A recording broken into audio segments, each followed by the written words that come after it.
Vivian? Vivian?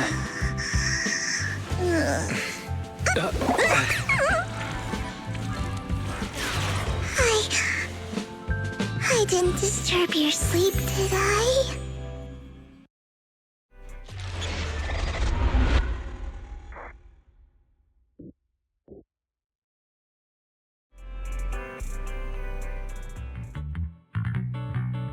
When I got here, the other Lord Phaethon said you were resting on the couch and just let me in. I meant to keep you company while you slept, but then I dozed off myself. Ugh. I was going to sit here looking super cute, hands cupping my face. You know, like the #1 sleepy face I want to wake up to pose. I can't believe I ended up falling asleep myself.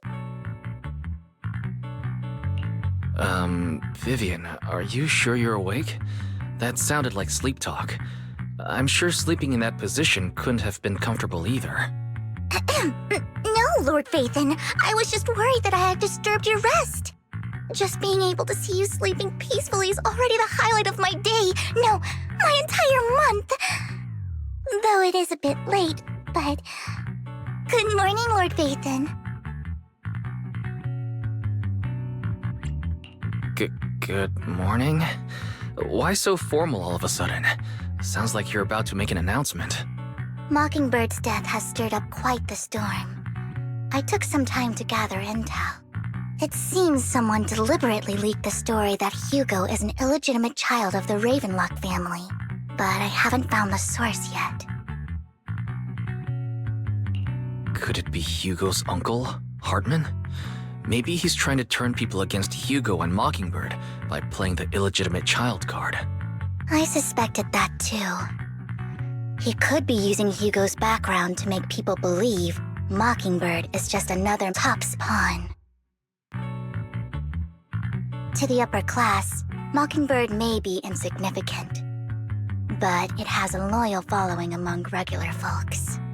But after some digging, I was surprised to find that the public isn't turning on Hugo.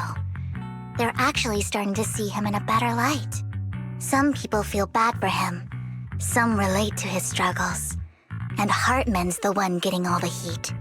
Public outcry against Hartman is growing, with many believing he murdered Hugo for his own selfish gain. Tops is hosting an industry summit this week, a responsibility usually handled by the Ravenlocks. But my sources tell me another family has taken over this year at the last minute. If I'm not mistaken, Tops is intentionally keeping its distance from the Ravenlock family due to the current public sentiment. Based on our past experience with Hartman, he's not the type to sit back and let anyone mess with his power or interests. And that's what worries me. Hartman, in all likelihood, must have taken the sacrifice core. And now that he has this bargaining chip, who knows what kind of deal he'll strike with the Exaltists. Sorry for interrupting. Can I borrow Wise for a minute? Oh, no problem at all. I'm sure you have important faith in matters to discuss. Take your time. I'll just be waiting outside. Wait! Don't go outside, Oh, don't mind me, Lord Phaethon. I wanted to browse the videotapes anyway. I'll be right here. Just let me know when you're done. Thank goodness Vivian didn't walk out the main door. Lycon's been pacing around outside for like half an hour and scared off at least 5 customers. He's stressing over what he did to Hugo in front of Vivian, but he really needs to talk to us. Maybe you should go speak with him first? Sure, I'll go talk to him. At the end of the day, we're all after the same enemy. As proxies, we should become the bridge between them.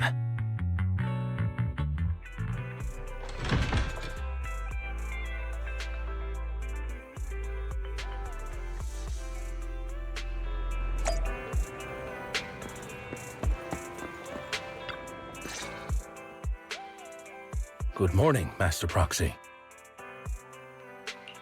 Good morning. Belle just let me know you wanted to talk to us and Vivian about something? Yes, it's an urgent request from the mayor, one that directly affects New Eridu's safety. However, Before we get into the details, as a former member of Mockingbird, I'm concerned about Miss Vivian. Hugo made many mistakes and betrayed the principles of Mockingbird, but I'm certain he didn't intend to put Miss Vivian or you in danger. I don't know Miss Vivian very well, and I was the one who took her companion's life. I might not be the right person to comfort her, but I hope she doesn't regret the choices she made or lose faith in the path she chose.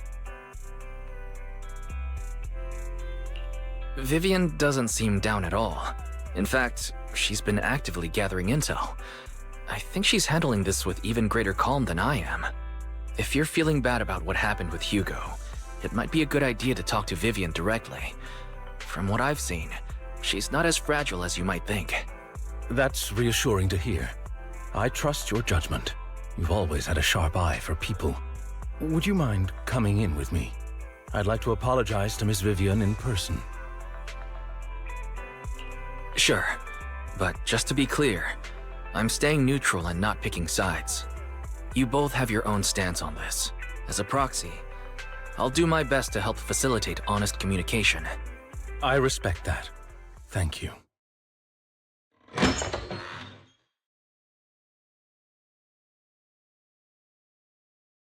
Miss Vivian, I'm very sorry about Hugo. You don't have to explain anything. I'm also part of Mockingbird. Mockingbird stands on more than just gain, so it won't fall when fortunes shift. Hugo had his fixations and ambitions. I also have things I must see through. I'm determined to get to the bottom of the Exaltists and the sacrifices. Miss Vivian, as a former member of Mockingbird, you have my deepest respect. You have my word, whatever comes next. I would never harm you or Master Proxy. As for Hugo, please accept my condolences. Condolences? That's not necessary. Mockingbird has plenty of tricks up its sleeves. This isn't the kind of act that ends so easily. Wouldn't you agree? You're right. I'm glad you guys are on the same page, but why do I feel like I'm being left in the dark? Master Proxy, I believe we all share the same goal. Uncover the truth of the Exaltists and the sacrifices. The Mayor has tasked me with inviting you to take on this mission, and hopes we can work together moving forward. If the Mayor wants to work with us, I trust he will demonstrate his sincerity and kind. Mockingbird will not serve as a pawn for the powerful. That will never change. Of course. While the Mayor cannot handle this personally, he will make sure we have all the intel and support we need. Miss Vivian, I know you have your own intelligence network, but for some high-profile shady dealings, perhaps the Mayor can provide you a different perspective. Please, take your time to discuss. If you're open to collaborating, I'll set up a call with the Mayor so he can speak with you both directly. Belle, Vivian, and I need to think this through carefully with everything at stake. It's not a decision we can make lightly. Of course, I completely understand. When you've made up your minds, you can find me at the Ballet Twins.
I'll connect the call to the mayor now. My dear friends, I'm glad you're willing to keep working with me. I'm truly sorry about what happened to Mr. Hugo Vlad. I didn't anticipate things would turn out this way. As mayor, I can't fully condone Mockingbird's actions, but personally, I had a lot of respect for Mr. Hugo Vlad. I looked further into Bringer's map. The sacrifices were created by an exaltist named Landon, who was active in Janus Quarter. Mr. Landon passed away in an accident a few years ago. Before he died, he was researching sacrifices and was said to have created a batch of serum that could turn living people into sacrifices. The problem was, the serum wasn't stable, and after his death, the recipe was lost. No one knows what happened to the exaltist in Janus Quarter back then. But it's clear that after the leader died, there haven't been major exaltist activities in the area. Bringer's map marks the locations where the exaltists' most successful attempts at creating sacrifices were. The leader of the exaltists in Janus Quarter died a few years back. They haven't been active since. Could it be that Hartman was just acting on his own? Unfortunately, that's not the case. My sources confirmed that Hartman had been secretly in contact with someone, and they only meet inside the Hollow. Is it possible it's someone from TOPS? TOPS is a huge alliance of corporations. They wouldn't bother getting their hands dirty. Instead, they just sit back and reap the rewards. Everything Hartman is doing is to secure his place in TOPS and strengthen his power within the Ravenlock family. If my guess is correct, Hartman has gotten in touch with the remaining members of the Exaltists that used to follow Landon, helping them create new sacrifices. But what's in it for TOPS? There's no way the Exaltists would just hand over their secrets about sacrifices to Hartman, right? A sacrifice outbreak would throw the city into chaos. And that's when TOPS steps in, taking control of the situation on their terms. The public will see the mayor as incompetent, while TOPS comes off as the real protectors of the city. And when that happens, public trust will shift towards TOPS. And Mr. Mayor, you might find yourself in an unfavorable situation. Still sharp as ever, Miss Vivian. So, what exactly do we stand to gain from partnering with you? Please don't tell me you're doing this out of some noble concern for your citizens.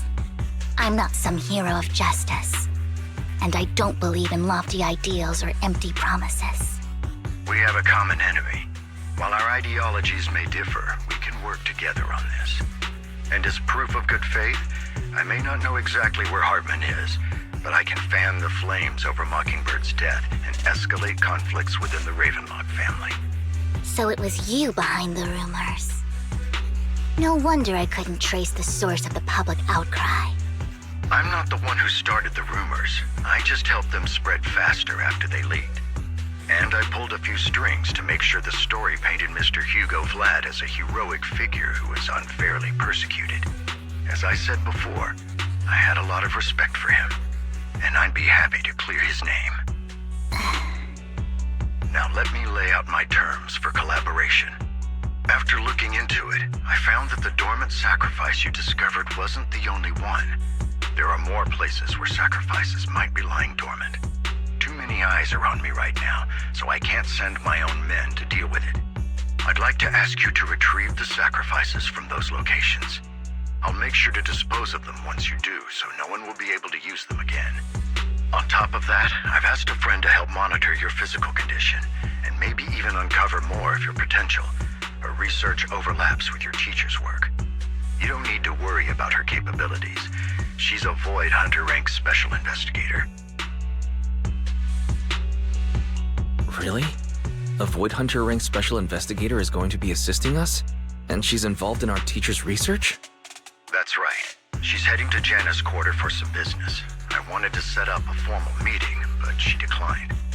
She prefers to assess things on her own and will reach out when the time is right. She'll let you know the details then. So it looks like you both are on board with this commission and ready to help recover the sacrifices?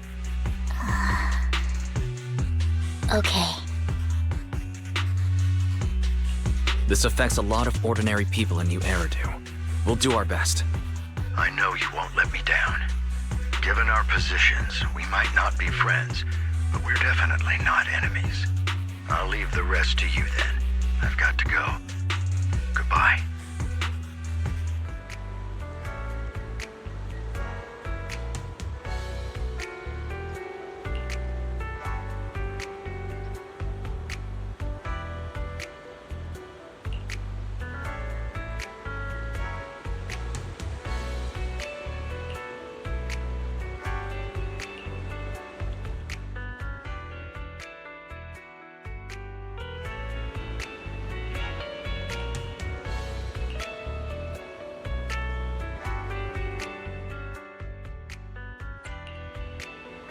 Good day, Lord Phaethon.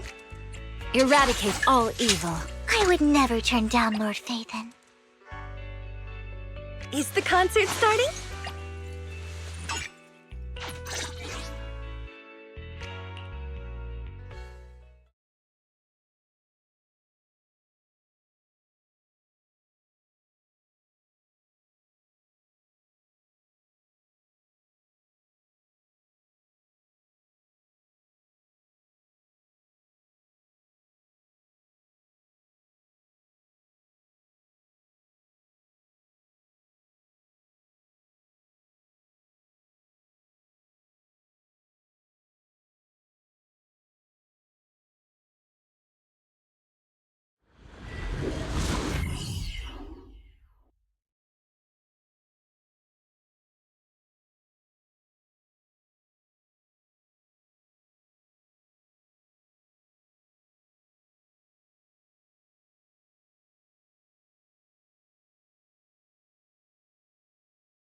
Lord Phaethon, thank you for trusting Mockingbird and me.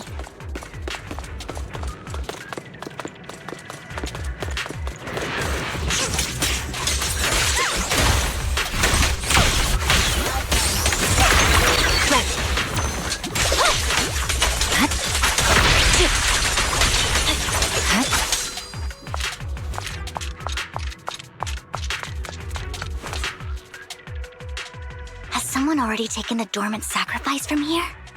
Or did the Exaltus decide to relocate it? No.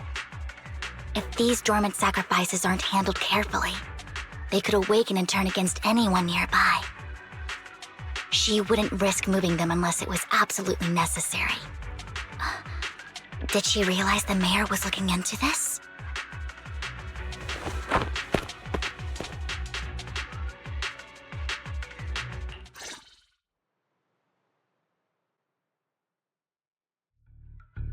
Did Hartman just make up this intel to get a shot working with us at Tops? I've been walking around forever and haven't found a thing. The Ravenlocks have always been a shady bunch. No surprise they've gone downhill over the years. I heard they were pretty loaded back in the day. What kind of business did they run? No clue. On the surface, their businesses seemed legit, but who knows what was happening behind the curtain. Probably something with the sacrifices. I mean, how else would he know about the dormant ones left around here for years? And he was so sure that even if those original sacrifices didn't work out, he had a backup plan. Backup plan? What could that be? Well, that's beyond me. I just happened to overhear something while I was next to Mr. Edmund one day. What's Tops planning to do with all these sacrifices, huh? For research? Do you think we'll ever have a normal life in the Hollows? Don't ask questions you shouldn't be asking. All right. There's nothing here anyway. Let's leave the Hollow and report back on what we found. And we'll make it just in time to clock out for the fieldwork shift. Let's get out of here first.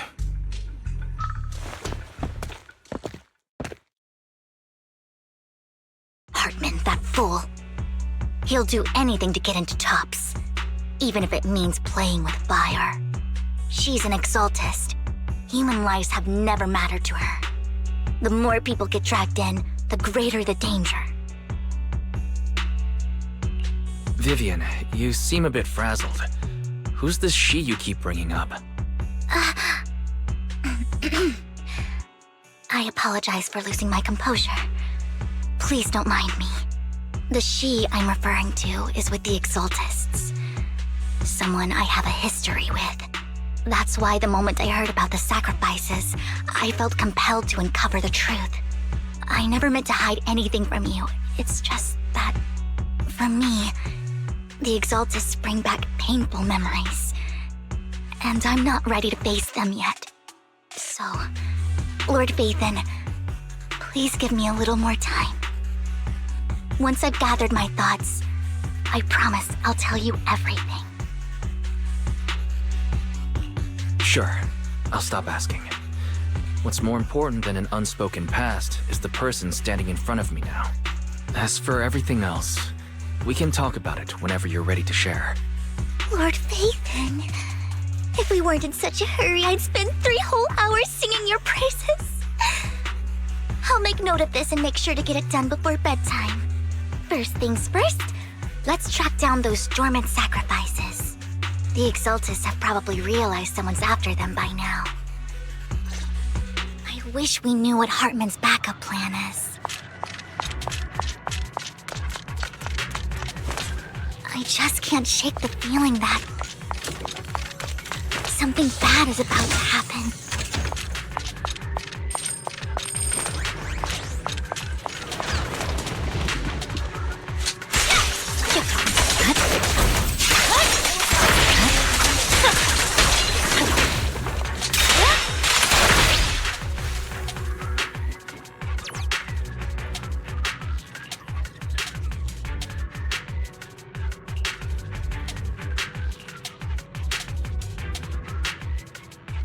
Hugo may have done terrible things, but he had his reasons.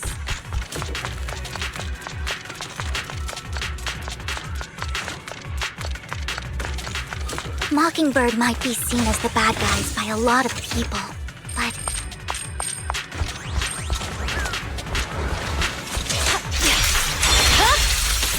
ironically, just nothing here either.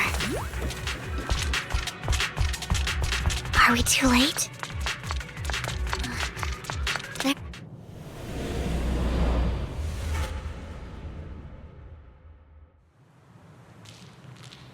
Oh my.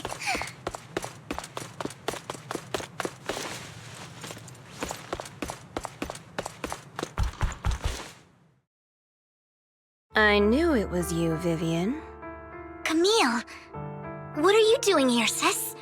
Are you destroying the dormant sacrifice? Vivian, don't call me sis. I'm not your sister. Are you trying to stop the Exaltists? I never left the Exaltists. You know what Landon did back then! Lord Landon did it for the Creator. His methods may have been extreme, but they were necessary. Back then, you walked away. You should do the same now. We didn't meet today. Take your friends and leave. What's wrong? Are you being forced into this? I can help you. Help me? Like how you helped her? Vivian, you're crying. You see me, don't you? No, You haven't changed a bit, Vivian. No need to hide your tears. I know exactly what's ahead for me. You've made your choice, and I've made mine. One last piece of advice. Stay out of this. She loathes you. I won't tell her we met today. Don't show yourself around us again. Camille!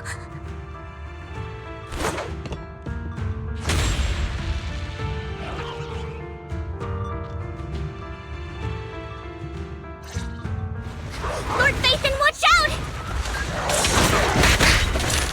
I'll tell you what that was about later. Let's take care of the ethereals first.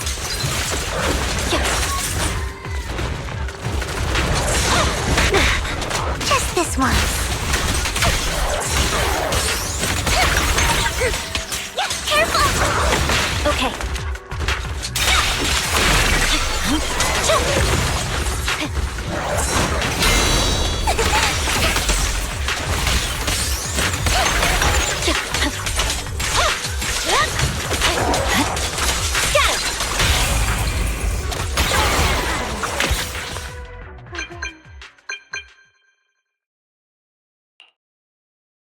You've been gone forever. Did you run into any trouble? We searched the coordinates the mayor provided. Most of them were already empty. No dormant sacrifices.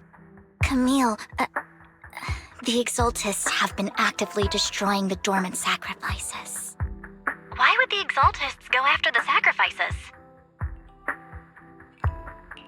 I saw it too, but I can't figure out why the Exaltists would do this. And one of them is someone I once knew. I thought she would leave the Exaltists after Landon's death, but she stayed. Wait, what did I miss? Why do you know so much about the Exaltists, Vivian? When I was a child, I stayed with the Exaltists for a while. Back then, Landon was one of the most respected figures among the Exaltists in this region. A lot happened, and after Landon died, I left. I can't turn a blind eye to the sacrifices. I know all too well how many lives have been lost bringing them into existence. Ever since I learned a sacrifice had appeared in Janus Quarter, I haven't been able to stop worrying. I won't let history repeat itself. That's why I asked Hugo to investigate, starting with the Sacrifice Corps. Vivian. Please stop. I'm not looking for comfort. I'm just recounting the story for you to understand the situation. We've got bigger things to focus on. But when I do need comforting, I'll come straight to you. I hope you'll make time for me, Lord Vathan. Just so you know, I'm not the easiest to console. Absolutely. If you're feeling down, we'll be here for you. Okay, back to the matter at hand. That conversation between those two TOPS employees back in the Hollow is still bothering me. They said Hartman had a backup plan, and that got me thinking about some news that was quietly swept under the rug. Lately, there have been mining accidents in Ravenlock-controlled areas. Many workers have died. The families were paid off with huge settlements, way more than usual. No protests, no controversy, and the issue was buried. But considering the Ravenlock's financial position, why would they be so generous with payouts? That sounds sketchy. Do you think those accidents were faked? Precisely. I don't think those workers died in mining accidents. I'm planning to reach out to some old friends, see if they've heard anything about this. Do you have time, Lord Vathan? My contacts are just near 6th Street. Care to join me? Sure. Let's go together.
An old friend of mine said she has some new intel.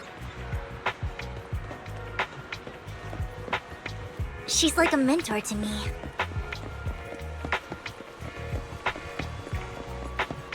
I learned a lot about data scraping on the internet thanks to her.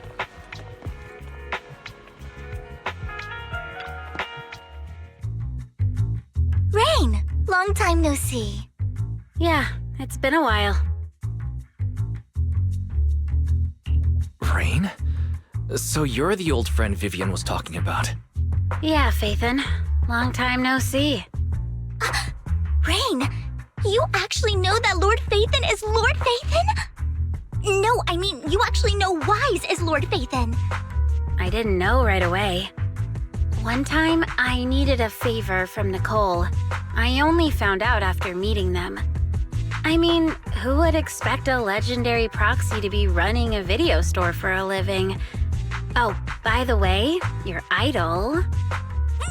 Rain! Let's not bring up old stuff.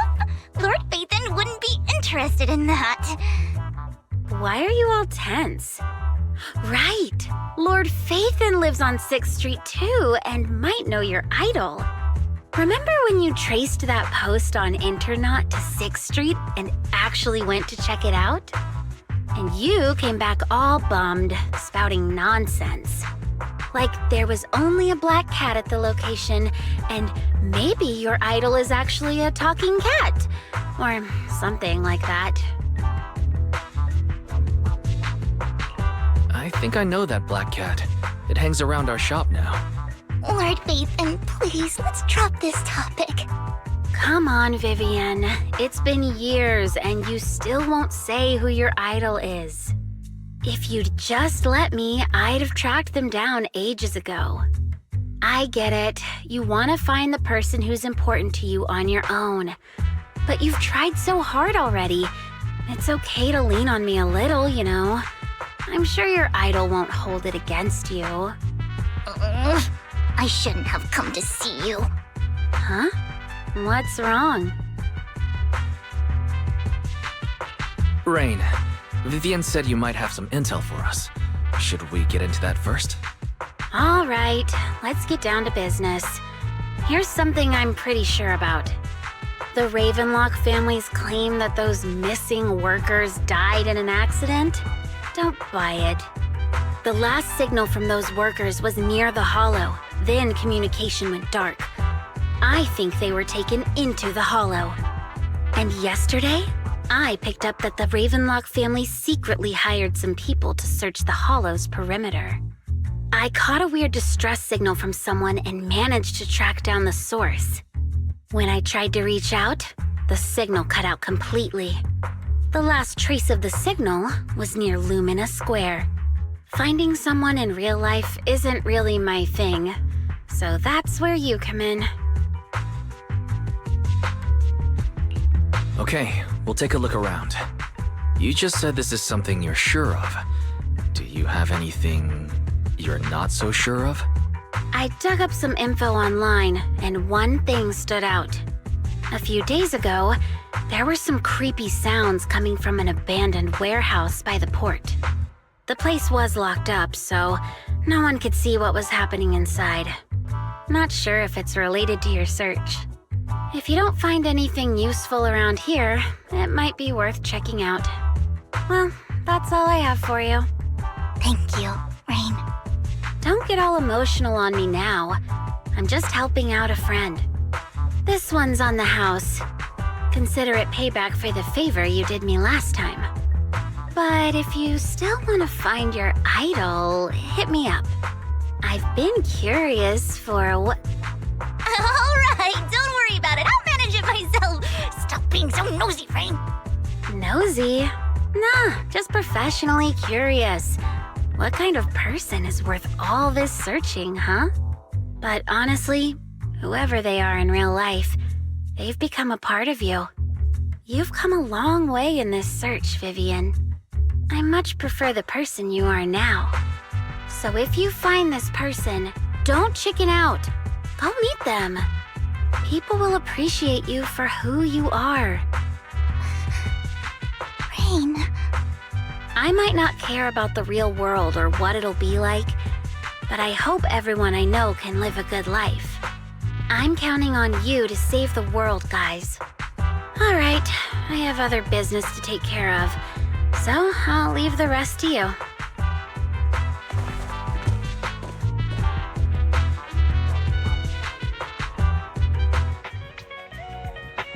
Lord Phaethon, please pay no mind to what Rain said.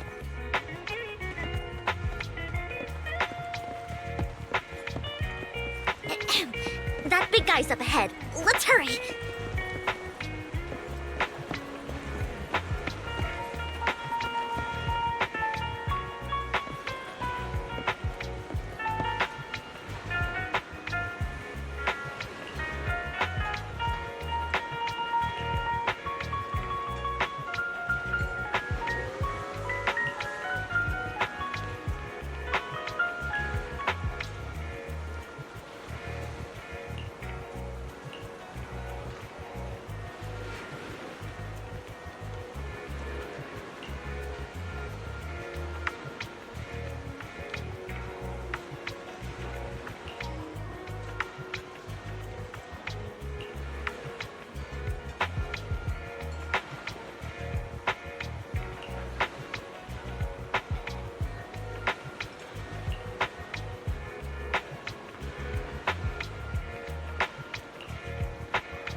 Don't take me back, please.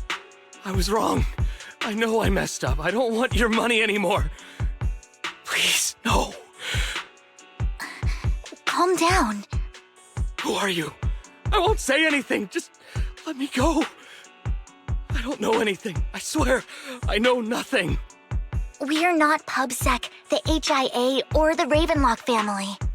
We won't force you into anything. There's no need to be afraid. What do you want from me then?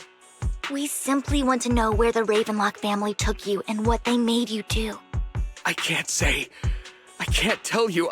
I have a family. They'll hurt them. You never saw me. Please, just stop asking. Don't you wish to see your family?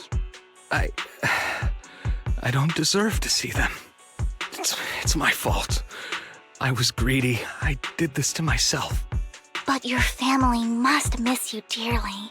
I'm sure they won't blame you. No, it's my fault. It's all on me. I don't want to drag them into this. If the whole ship is sinking, no one on board can escape. I'm just a nobody. And right now, there's nothing I can do to change anything. If you care about your family and friends, now is your chance to stop the disaster before it's too late. Even a butterfly flapping its wings can send a tsunami surging across the ocean. No one knows how this will turn out. But if you do nothing now, the only thing waiting for you at the end will be regret. We're not here to turn you in, and we won't force you to confront them. You'll be safe with us. I'll help you return to your family. But you must tell us precisely what happened. Hartman offered a huge amount of money, looking for workers to go into the hollow to guard something. The money was way too good. We all kind of figured something wasn't right. I thought it was just smuggling or guarding some kind of illegal ether resources, so I signed up. After we sent in our applications, Hartman's men took us into the hollow. The first place we went, there was a strange box. When we got there, they handed us some pills, saying they'd improve our aptitude for ether, for us to last longer in the hollow. But after I took them, everything went fuzzy. Something was definitely off about those pills. When I woke up, I saw my coworkers dead in front of me, and there was blood all over my hands. They said something about me being a good experiment, moved me somewhere else, and locked me up. They wanted to inject me with something. I got scared and didn't know what was gonna happen. But then a blonde guy found me, gave me a carrot, and let me go. So I escaped.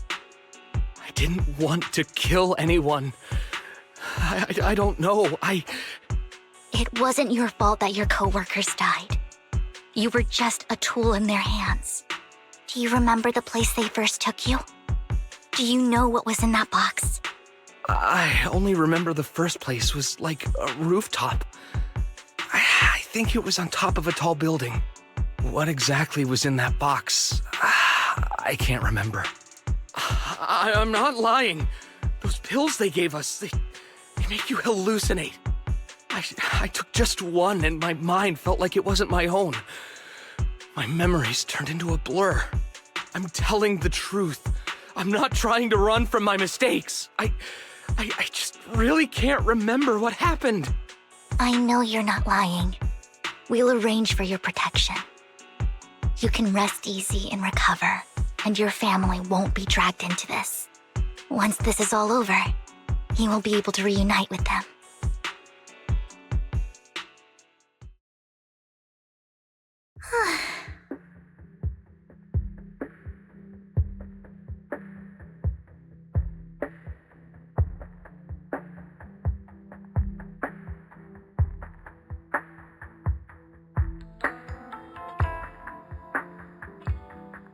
Sometimes I wonder if you've had some kind of special training, Vivian. No matter who you're up against, you seem to analyze the pros and cons and make a judgment in no time. Actually, I wasn't always like this. I used to run away when things got tough. There was even a point where I just wanted to disappear. As if my very existence was the source of suffering. I wondered. Perhaps leaving it all behind could put an end to the pain.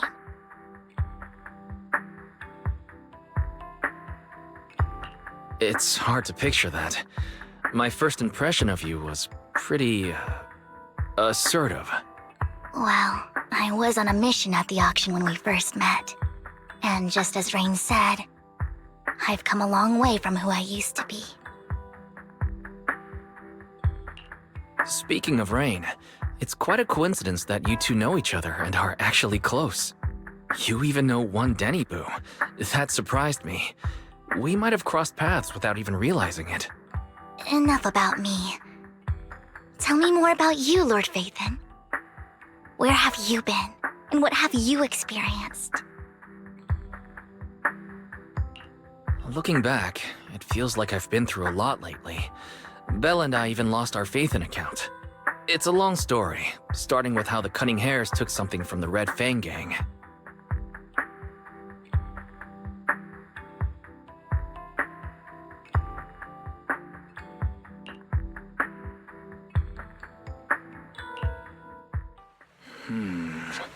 It should be around this area. Belle told me there's a highly rated store here.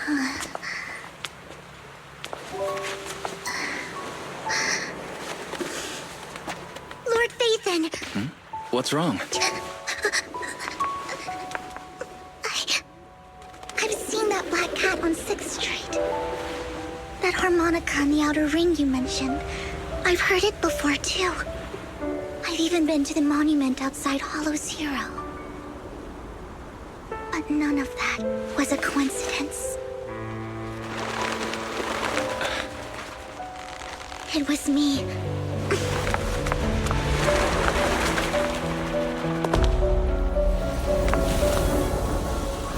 Following you, and now I've finally made it to your side. Ever since I was little, I had been seen as the bringer of bad fortune.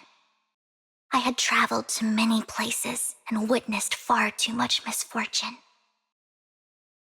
Every tear I shed brought disaster. I've heard too many curses to count. I loathed my tears as much as I despised my own existence. Wherever I stayed, tragedy followed. I had roamed too many places, and each time, it ended the same way. I didn't know where I could go anymore. One night, I stumbled upon a post discussing me. Whether they knew me or not, everyone seemed convinced that I was the source of the curse. Some mocked me with cruel intent. Some wished I would vanish, and others speculated maliciously. It really seemed that my very existence was a disaster. In that moment, as darkness enveloped the city, I saw lights flickering to life all around New Eridu. So many lights, and not knowing where to go, I thought, if only I could disappear into those lights. I made up my mind, and right then, my phone rang. I decided to take one last look. I wanted to know who left me my final message from this world. It was you, Lord Phaethon. Huh? Me? Yes. And I checked with the other Lord Phaethon. You were the one using the account at that time. But I know you probably don't remember it.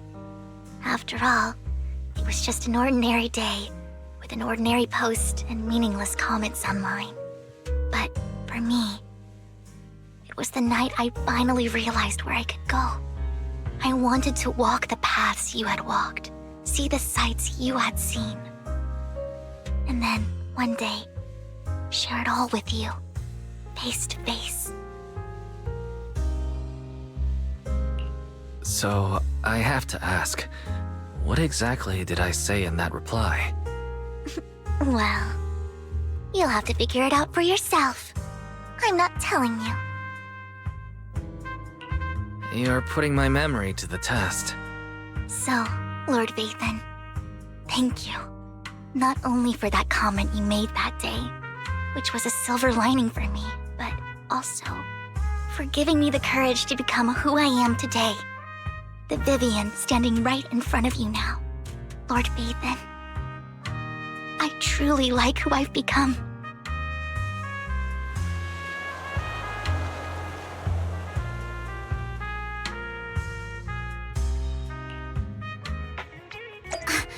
Lycon just sent a message. There's an update.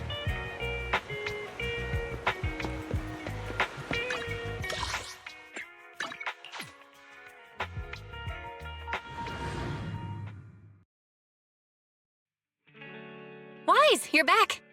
Looks like Lycon's tied up with something. He said I should just chill until you're back, and then we can talk online. I'll call him now. Master Proxy, Miss Vivian. The gentleman Rena brought back has stabilized and calmed down now. Based on his account, we've identified where Hartman is hiding the core. He also mentioned that Hartman plans to trade the core with a group of people. We suspect that this group consists of members from the Exaltists. I knew it. Now that we have the location, it would be splendid if we could seize the sacrifice core before they do. Precisely. We hope you can head to the location as soon as possible to secure the sacrifice core. All right, we'll get there right away. I have other matters to attend to, so I'll leave the retrieval of the sacrifice core in your capable hands. The mayor's friend that he mentioned before will also be assisting you this time. The target coordinates have been shared with her, and she'll meet you there. Please ensure your safety, and I wish you all the best.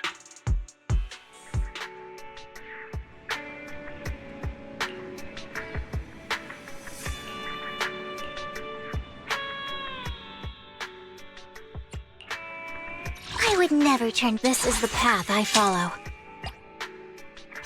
My blade is ready.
Where's the sacrifice core? Camille, you really think I'd stroll around with something this important?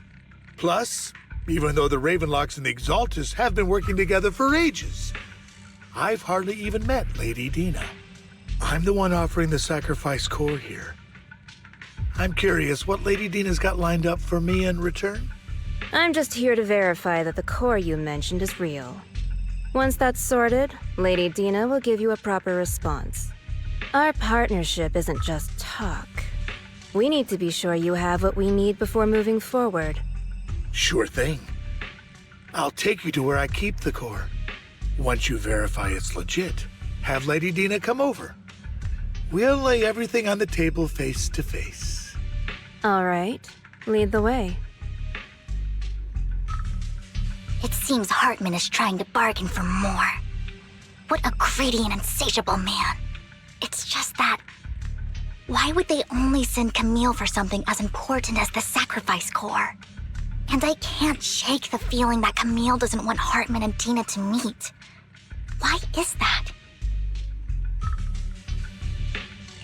So this Dina they were talking about, is she the leader of the Exaltists? Kind of. Lord Phaethon, I really think we should hurry. We must get to where Hartman keeps the core before anyone else does. I've mapped out a shorter route, but there will be ethereals along the way. I'll leave the fighting to you, Vivian. Don't worry, Lord Phaethon. You're in capable hands. I'll ensure your safety.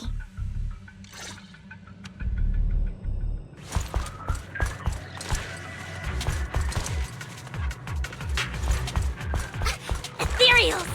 Stay away from Lord Phaethon! Fine.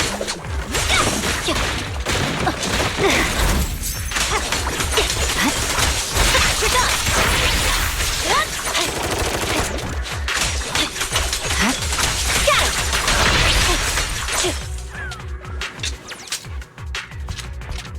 Looks like Hartman's trying to negotiate for more leverage.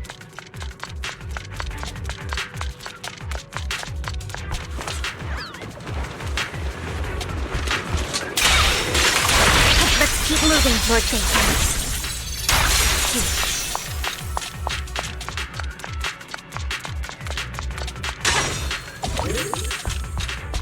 My turn. Leave the enemies to me, Lord Phaethon. Don't touch me. Ambush!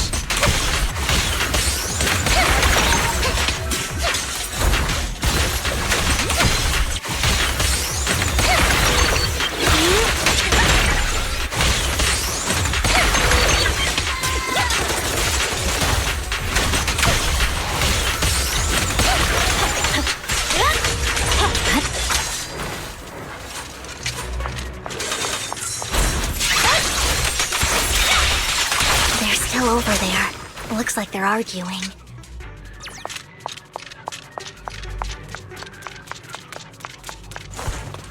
This is our chance. Let's hurry.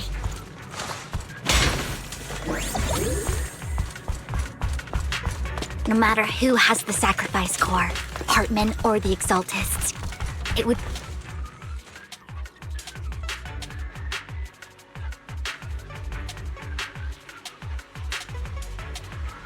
Hand over what's in the box. Or we do this the hard way. You sure talk big, little girl. Let's see if you can get past me. Let's hurry and secure the sacrifice core.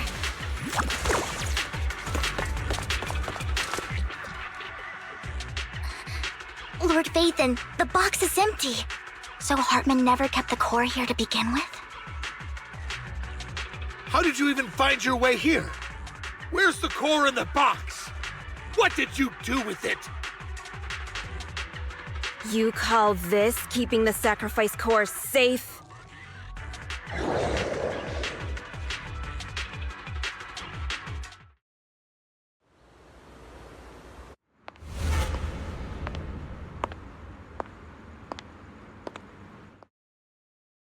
Vivian, it's been ages.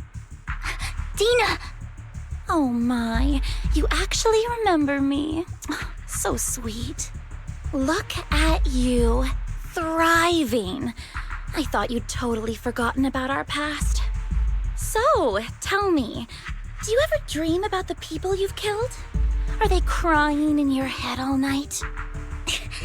Back then, I had no idea. You had no idea? While you were soaking up all that love from Daddy and everyone else, you had no idea what was going on? I wasn't... Lady Dina, Miss Vivian didn't actually... Camille, when did I say you could meet up with Hartman today?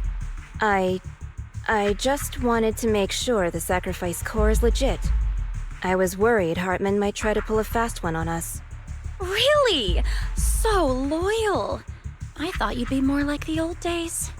Just a few words from Vivian and you'd be plotting my demise. Just like what you did with Father. I won't, Lady Dina. Don't even think about betraying me, Camille. You owe me for what went down back then. However, I do understand your worries. This core, it's fake. No way! I got this straight from Hugo! It can't be fake! How can you just claim it's fake without any proof? Ugh, seriously?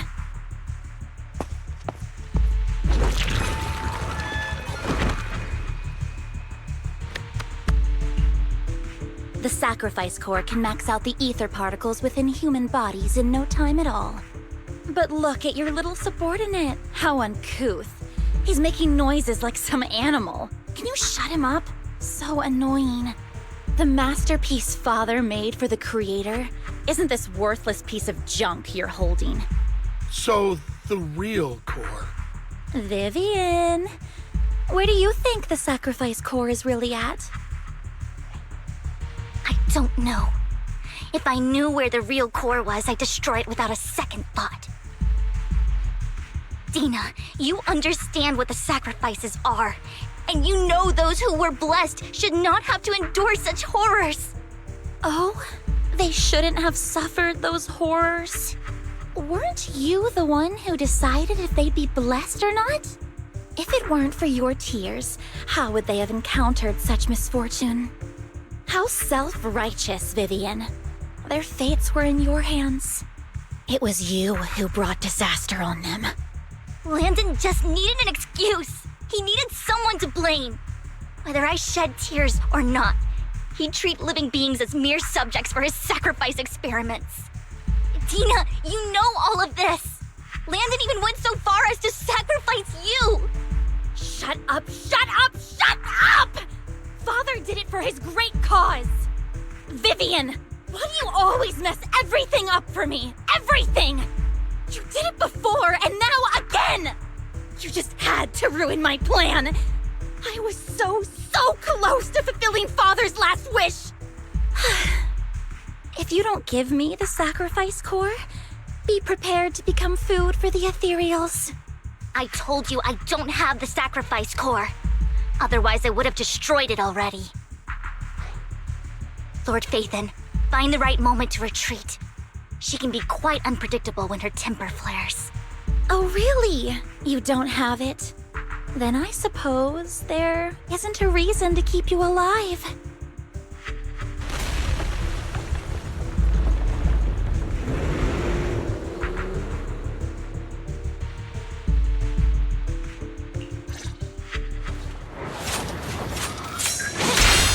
More ethereals are coming!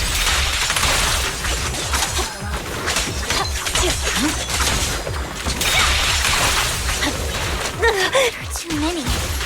No chance to get out of this.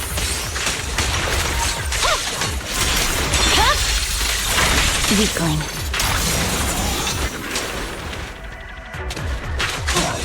Oh my.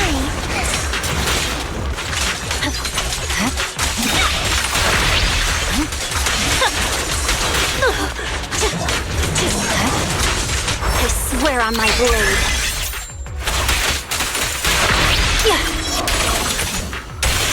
Stay away from Lord Phaethon!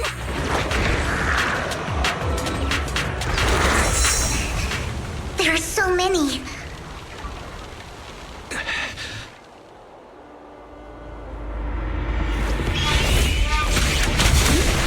It's ink.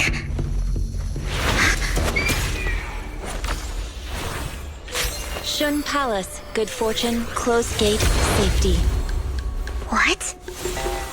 An evil miasma gathers here. Another place of conflict. If you wish to avoid disaster, then head southeast.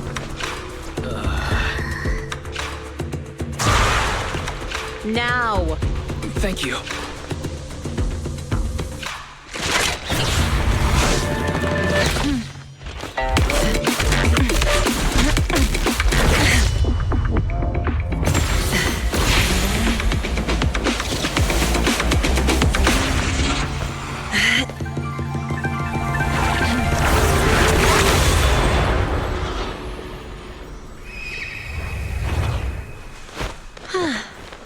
Finally, peace and quiet.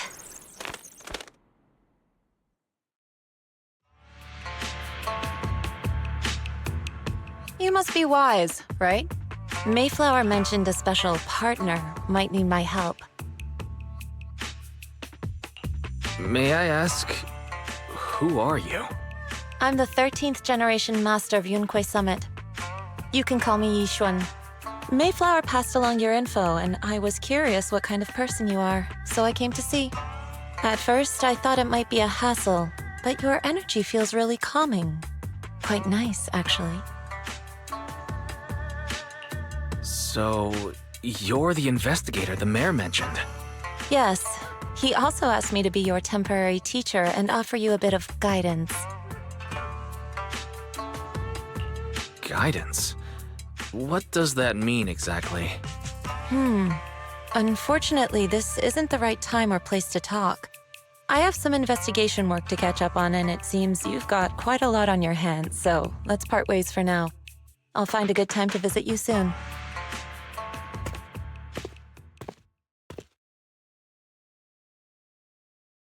I'm so sorry, Lord Phaethon. I'm just not feeling very well. I think I'll head back for now. I'll investigate the sacrifice core and reach out once I find something. You don't look so great. Let's get out of here and figure things out later.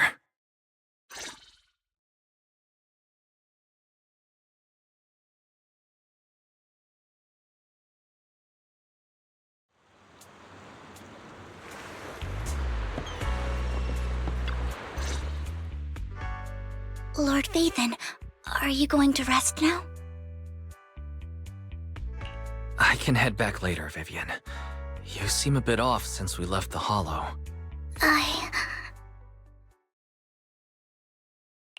If you want to talk about what's bothering you, I'm here. Sometimes it helps to get it out. I didn't mean to keep my past from you, Lord Phaethon. When I was little, people thought I brought misfortune, so no matter where I went, no one wanted me around for long. Then, one day, Landon adopted me and brought me to the Exaltists. There, I met Dina, who was so kind to me, treating me like a dear sister.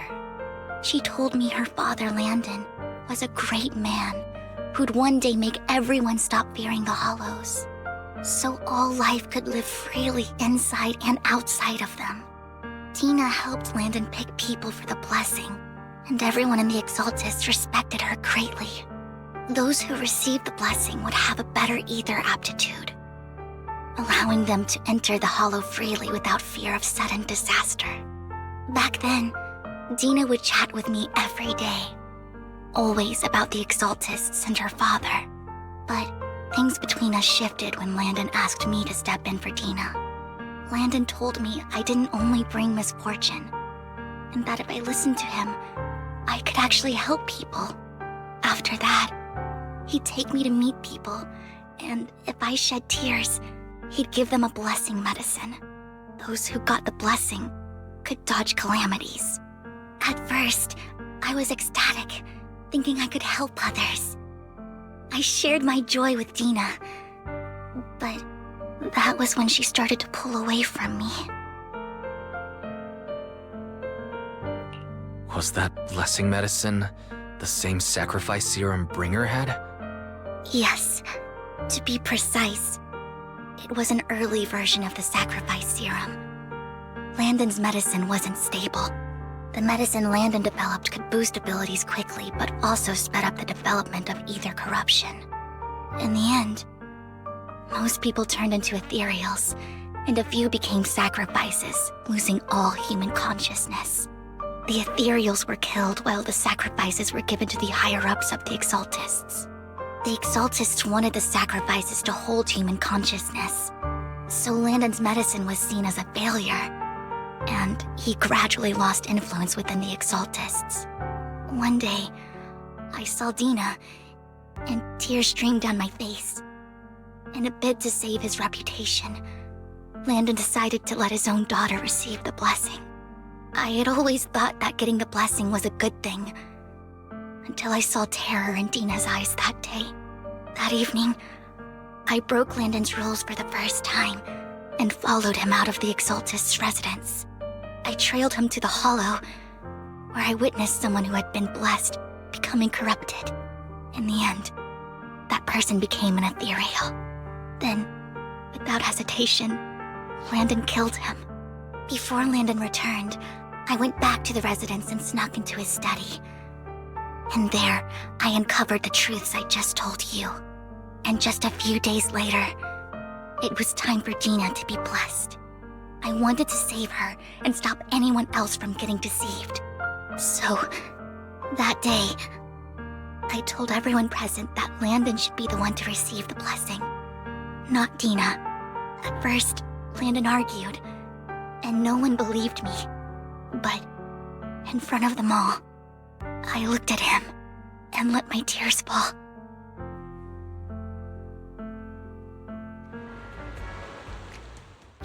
Lord Landon, please accept the blessing. Vivian, you... Why won't you accept the blessing? Were you lying to us? Ungrateful fools! You have no use anymore! Liar! Run! Run! Dina! Dina, wake up! We have to go! Vivian? What's happening? Listen to me! Lord Landon's so-called blessing isn't...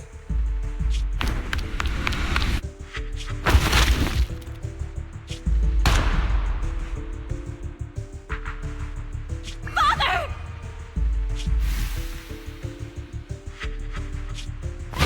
No, I was just... Mom, I want to go home. It's got nothing to do with us. This is just what happens when you don't accept the blessing. Vivian, was this you? Tina, I just didn't want you to accept the blessing. Everyone who does ends up... I just don't want to lose my father. You knew? If you knew what he's done, you... He's my father. He's all I have. Stop being self-righteous, Vivian. You only ever bring misfortune.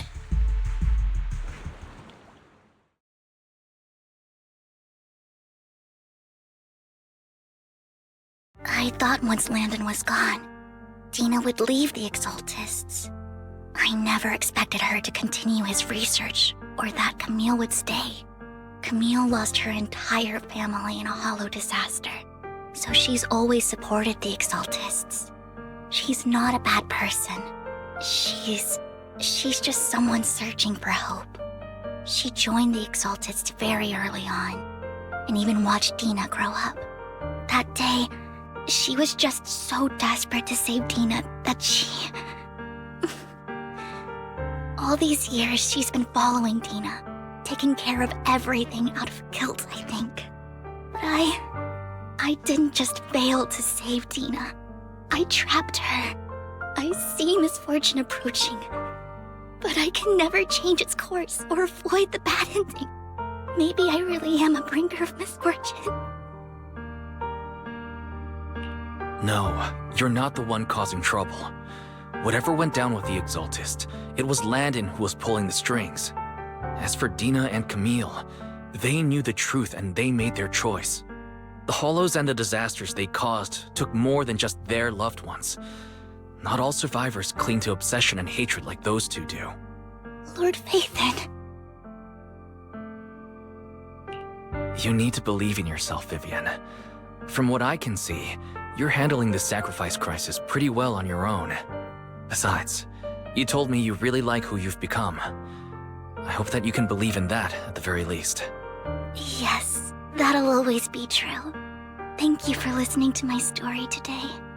Years have gone by, but I've never had the courage to face all this. Maybe Dina and I were meant to meet today, so I could finally spill it all out. It lightens my heart a little. Lord Phaethon, you truly are a wonderful listener. Not just today. Whenever you're feeling down, know that I'm here for you. I will. It's been such a long day. You must be exhausted. I'll track down the location of the sacrifice core and let you know what I find. Good night, Lord Phaethon.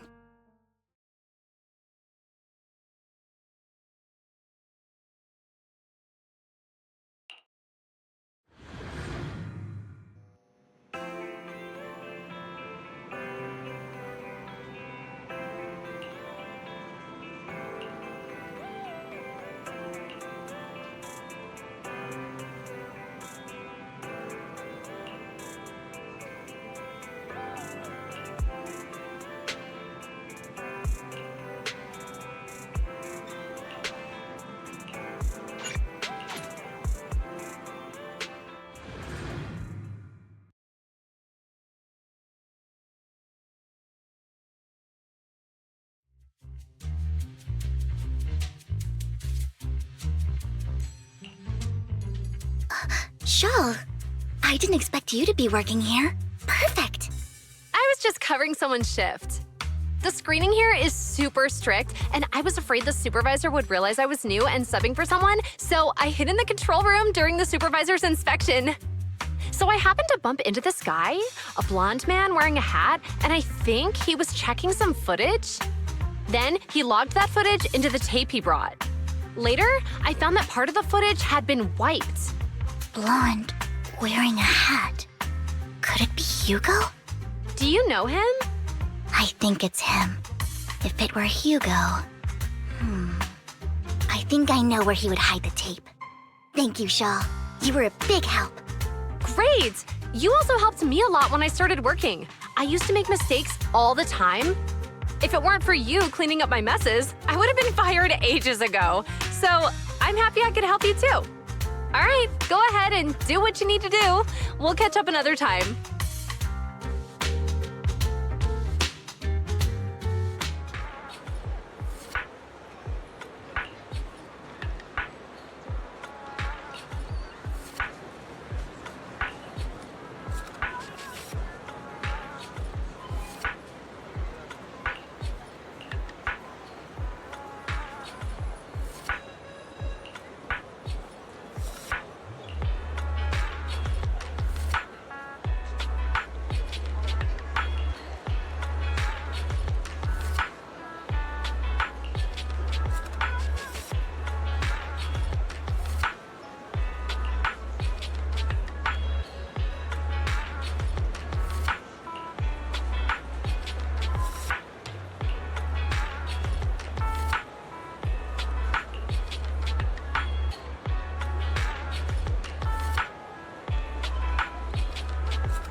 If I'm not mistaken, you and Vivian share the same goal. Silence is no good for negotiation. I just don't want Dina to reach a point of no return. Hasn't she already reached that point with what she's doing? The formula for the Landon serum was lost, but a batch survived, and Dina was able to develop a substance that can be used for mind control. She's trying to combine the two to make sacrifices that would obey human commands. If the dormant sacrifice and the remaining Landon serum are destroyed, we can put an end to this. Dina's concoction can't create sacrifices on its own. And the sacrifice core? That belongs to the creator, not her. Although I find Landon's methods despicable, I can't deny that the Exaltists and the Creator are leading us in the right direction. I just don't want Dina to spend her life trapped by her father's mistakes.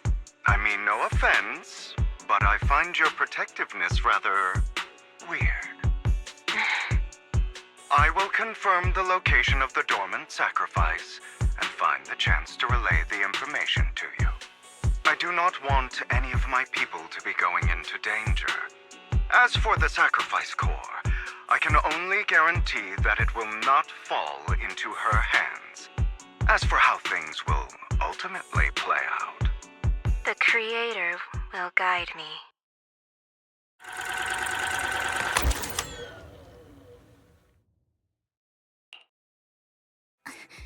Camille was actually destroying the dormant sacrifice? Compared to Camille's motives, I'm more concerned about whether Hugo has more plans lined up. Hugo... he... Wise, Lycon just sent a message saying he's got something urgent that he needs to talk to us about now. All right, let's patch him in. Master Proxy, I apologize for disturbing you.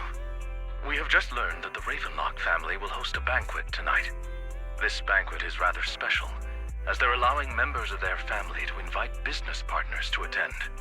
With Hartman at the center of controversy, there are many members of the family who are eager to use this opportunity to replace him.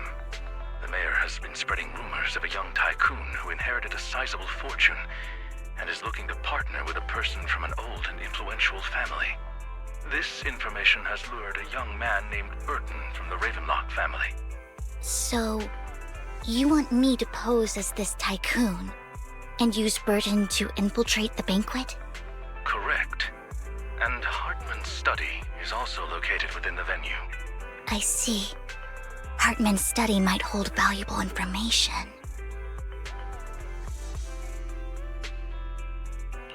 It seems like there's nothing left for me to do. You can attend as her +1. +1? Lord Phaethon, please go with me! Master Proxy, it seems Miss Vivian requires your presence, so... Yes, just your presence will help me immensely! Sure. If we go together, we'll be able to keep an eye out for each other. I'll accompany Vivian. I'll send you the time and place for the meeting with Burton. If you encounter any danger, please evacuate immediately or contact me for backup. I hope everything goes well for you tonight.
Miss Banshee, I believe I've shown you my sincerity. Now how about you?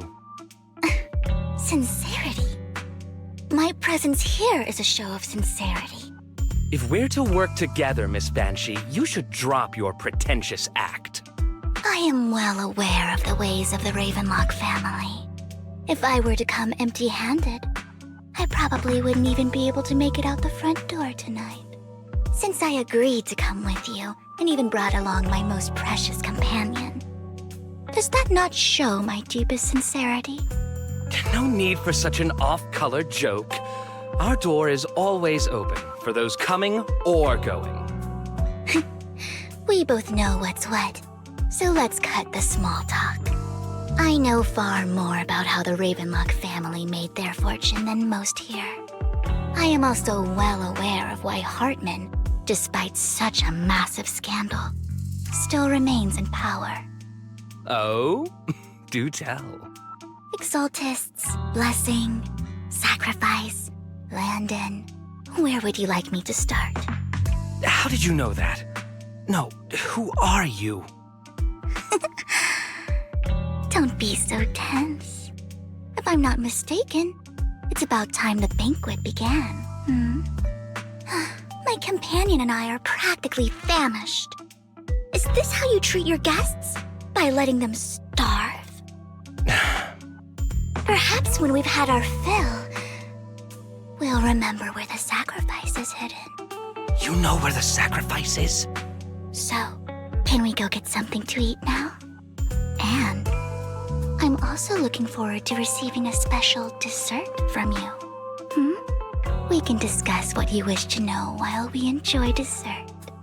Of course. I wouldn't let such an important guest discuss matters on an empty stomach. As for dessert, I will prepare it myself, and I guarantee it will satisfy you. I'll come find you later. I wish you a pleasant evening.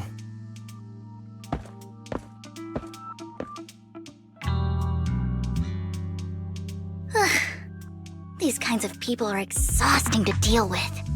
I really don't know how Hugo used to put up with it.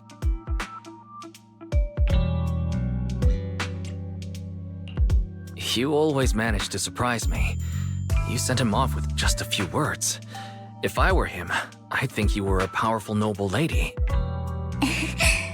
It's just some techniques Hugo taught me. Like that dessert I mentioned. It means I want them to offer more if they want to come to an accord. Fortunately, that old fox Hartman is terrified of losing power. He's definitely keeping the destruction of the sacrifice and the fact that the sacrifice core is fake hidden from the other family members. Otherwise, Burden wouldn't have been so willing to raise his offer.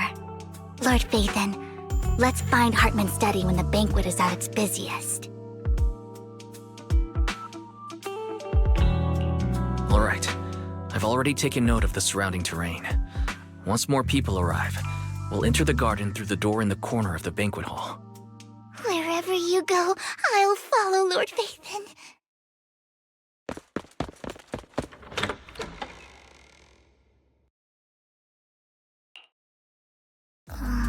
Isn't this going a bit too well?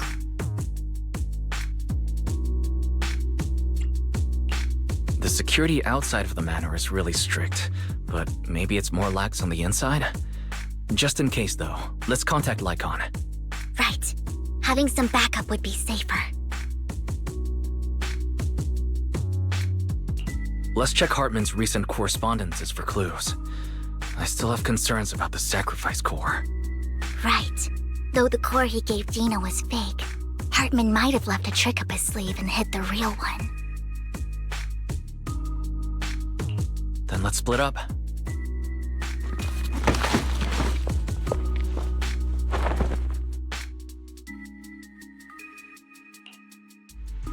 Esteemed guests, is the catering at the Ravenlock family banquet not to your satisfaction?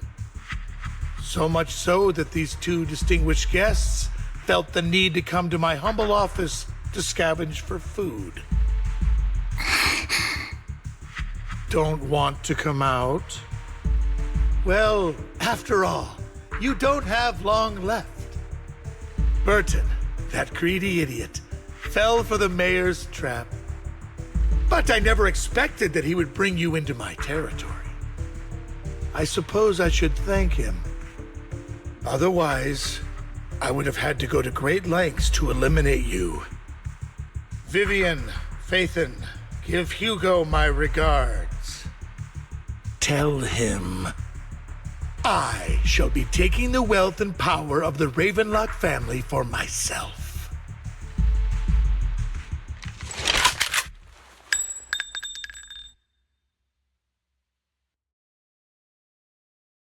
The bullet. How? Dear Uncle, why must we be so distant with one another? You can just tell me what you want to say directly. Hugo! Impossible! You're... Uncle, you must know a Ravenlock will never stop until they get what they want. Did you really think I would be defeated so soon, when I have yet to trample you into the dirt? You filthy bastard! You only know how to resort to these petty tricks! Petty tricks?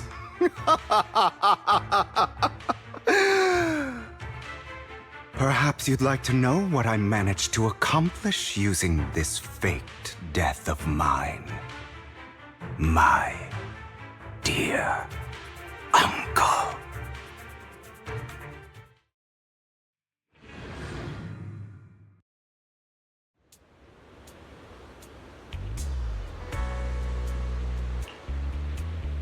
Faking my own death. Hope it's all worth the theatrics in the end.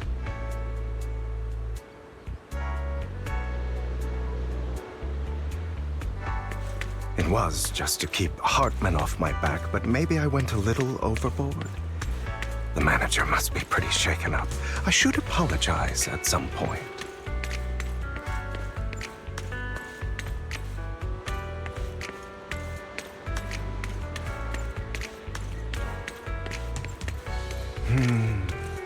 Guess I'll also bring Lycon along. He's my partner in crime, after all. You're taking longer to rest than I expected. Lycon, you think too highly of my physical capabilities. Well, thank you for your cooperation. I must say, if nothing else, at least your acting skills have improved. Why do you look so angry? You should be happy. We pulled that off together with flawless teamwork and managed to fool everyone. Drop your foolish facade. I'm glad you still remember the code we set all those years ago. And thank you for ensuring your sleight of hand didn't deteriorate. Oh, right. I should also thank the blood bag hidden in my clothes and our other props. Do you remember when we last used this trick? It was probably ages ago. Sometimes I really don't understand you. Have you never thought about what the consequences would be if I didn't understand your code?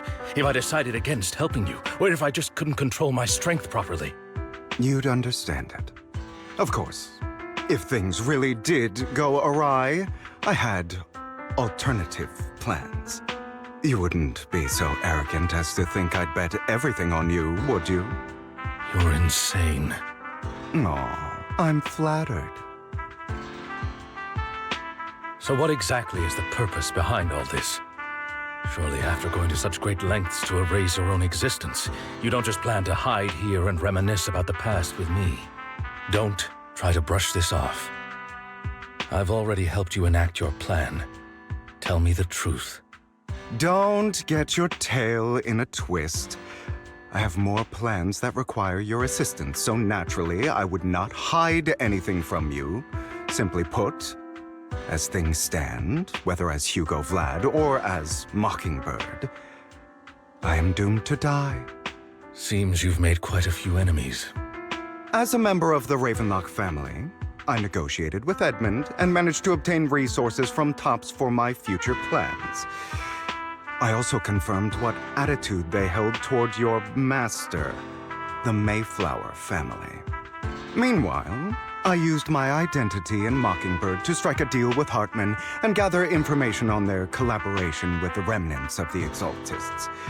That's where I got my intel on what Bringer left.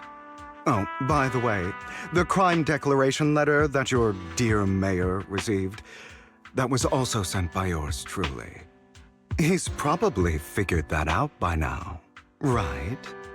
Though I'm not sure if he told you. The mayor learned about the sacrifice attacks through his own means. It lacked an opportunity to take action. That warning letter was precisely what he needed. You aren't hopeless yet. How delightful.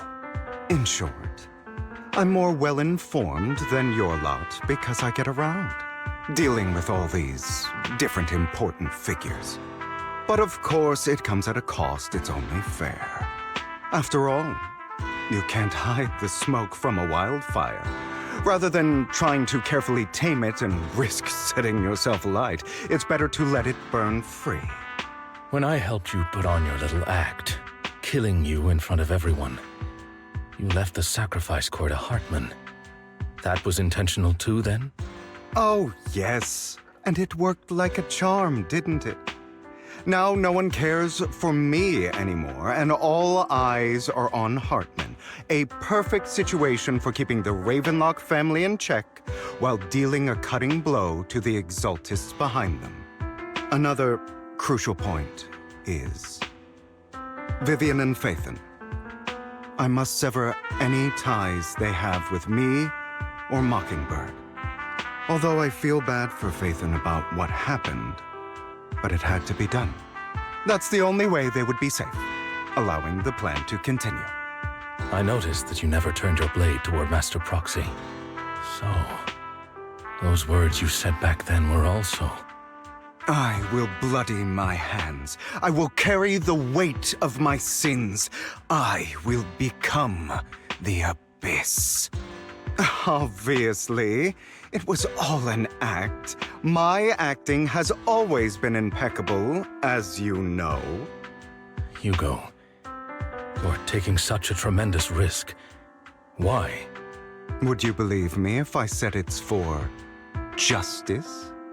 But unfortunately, it's not. I want revenge on the Ravenlock family. And I will make sure that despicable excuse for a human being, Hartman, suffers a slow, torturous end. Of course, I also promised Vivian that I would help her investigate the whole thing with the Exaltists. That's all. You don't look too good. Is it your wounds? No. This is the first problem I plan to resolve. Lycon, do you have a place that is sufficiently discreet, quiet, and can take a lot of damage?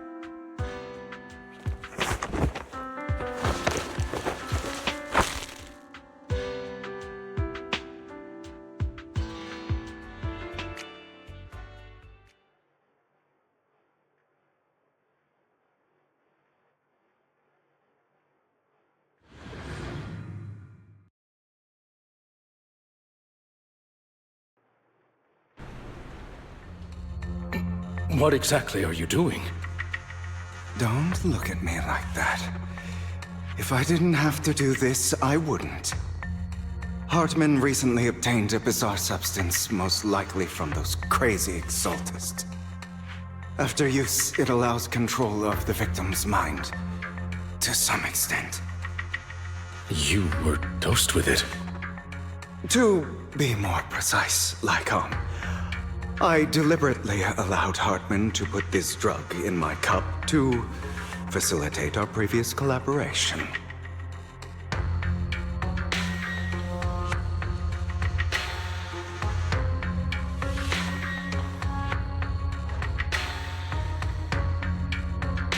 After finding out about it, I quickly found someone to help analyze its composition.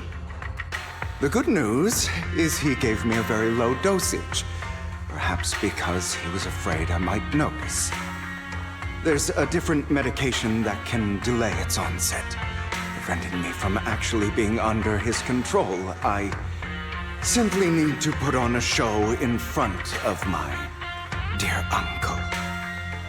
The bad news is that currently there is no antidote.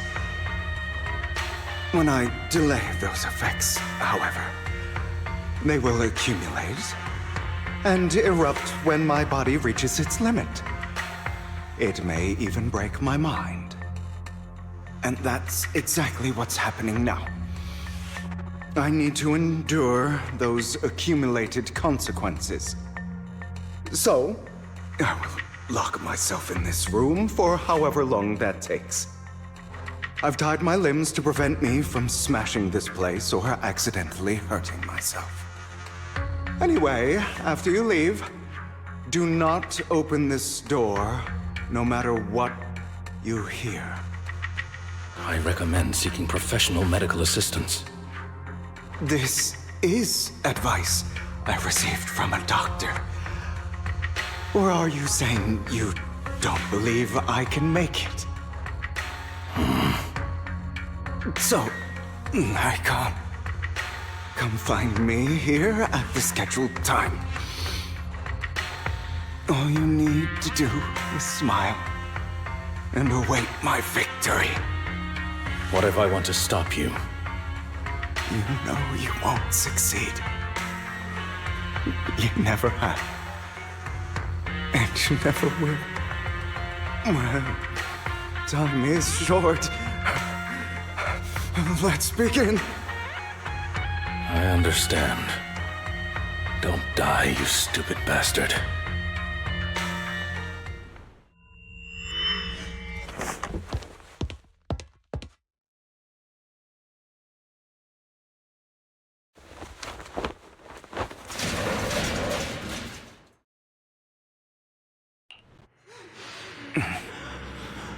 Is this because the side effects haven't worn off yet? Lycon's late. I'm surprised. Or is something wrong with time itself? Looks like someone's over there. Might as well go ask.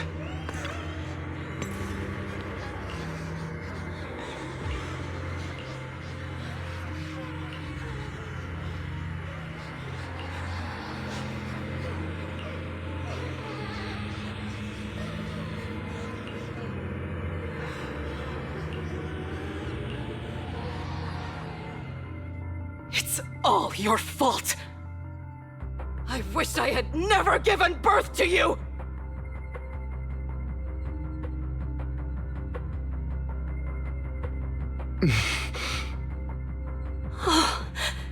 Everything will get better if you just die, right?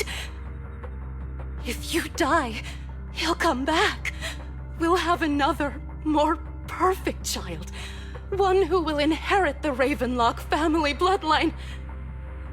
Then I'll be able to escape this pain. So, Hugo, for the sake of Mommy's happiness, just die, okay?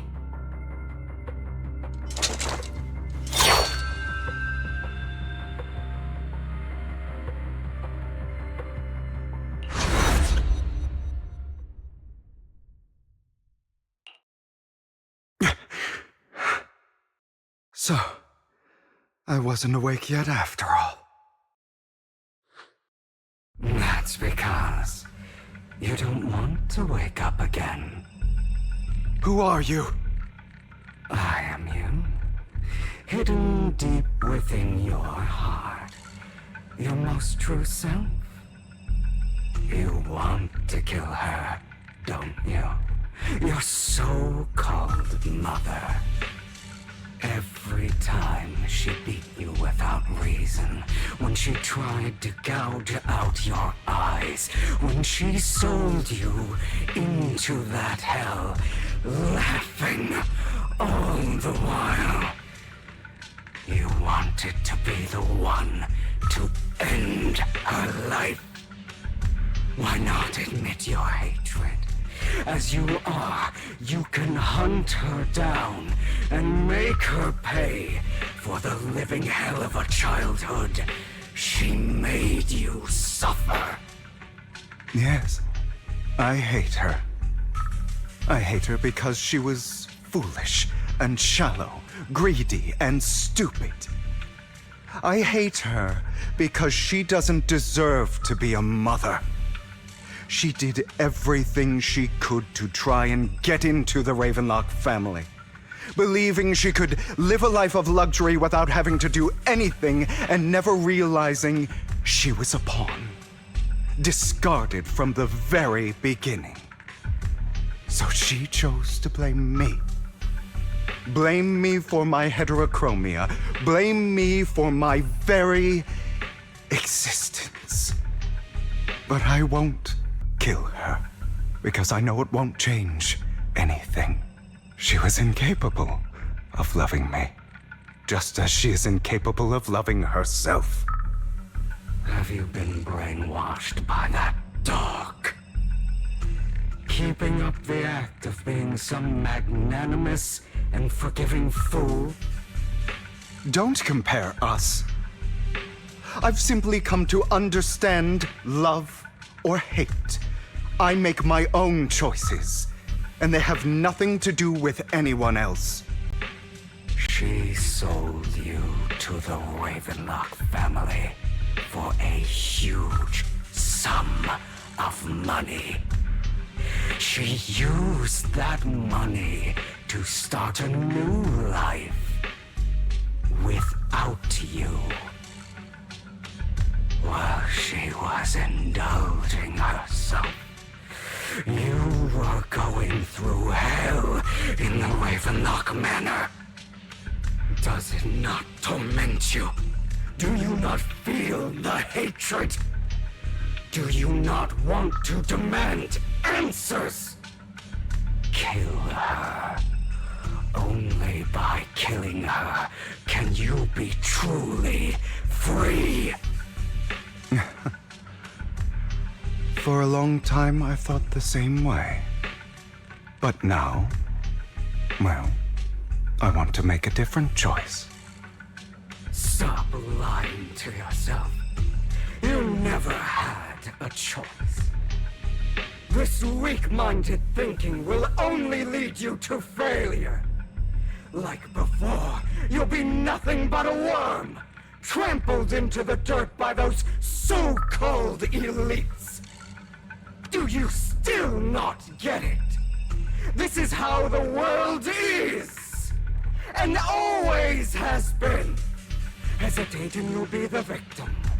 If you don't grab your knife first, you'll end up being on the other end of the blade. If you want to change anything, you must first become the one who makes the rules. Just like that woman. The only reason she could treat us that way was because we were weak. So listen to me. Find that woman, kill her, and prove to this world your strength. It's what she deserves. Why forgive them? They don't deserve it. I'm not forgiving them. Or rather, I don't care about them. They don't even matter, at least not yet. You know, perhaps the person I hate the most, the one I truly cannot forgive, has never been someone else, but rather my weak, powerless past self who could do nothing but hide inside a closet and cry. I hate myself for having neither the strength nor the courage to resist. I hate myself for begging for so-called familial love, even after being treated so terribly. I hate that despite the pain of my wounds, I still hope to receive the carrot and not the stick. And that means you, correct? So, I forgive you. I forgive myself. You'll regret this, fool. Your pretty words mean nothing. You will ultimately return here to me.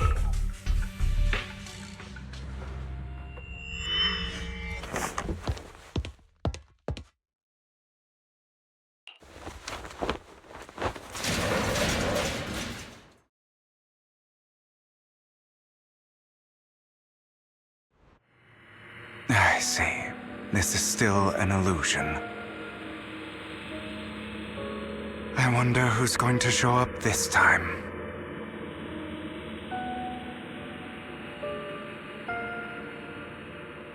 Brother! Hugo, let's play hide and seek! I'm already hiding! You'll find me, right? Like you always do!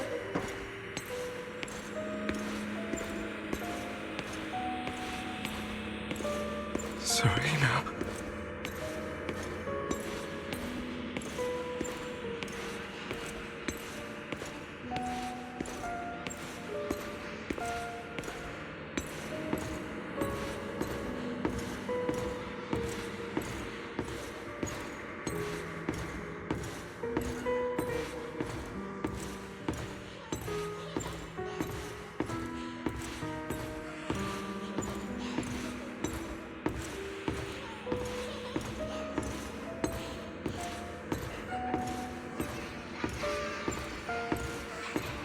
You're looking in the wrong place.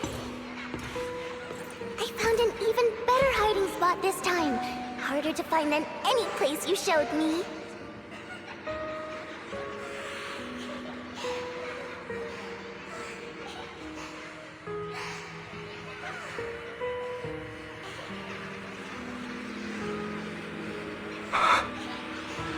Hey, Hugo. Do you ever wonder why I had to die? It was because of me. That's right. It was because of you. It's all your fault. If only you didn't exist, I wouldn't have had to suffer.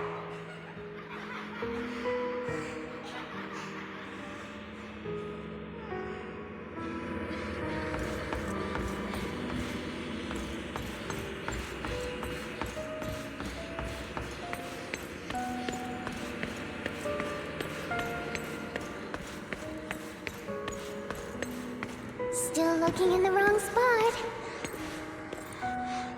I can't believe you still haven't found me after all this time.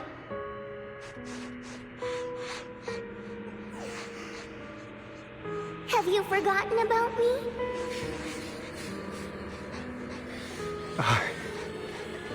I haven't forgotten. It's okay. I'll forgive you. I'll still be nice to you, just like before.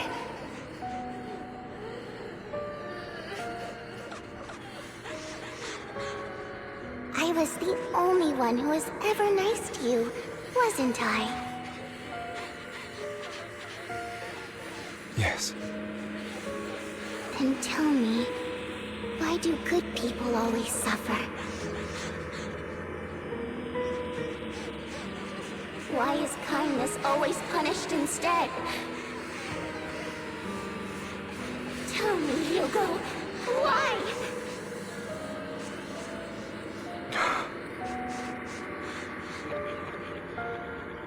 Hugo, are you lost? Go back the way you came. I left you a surprise there.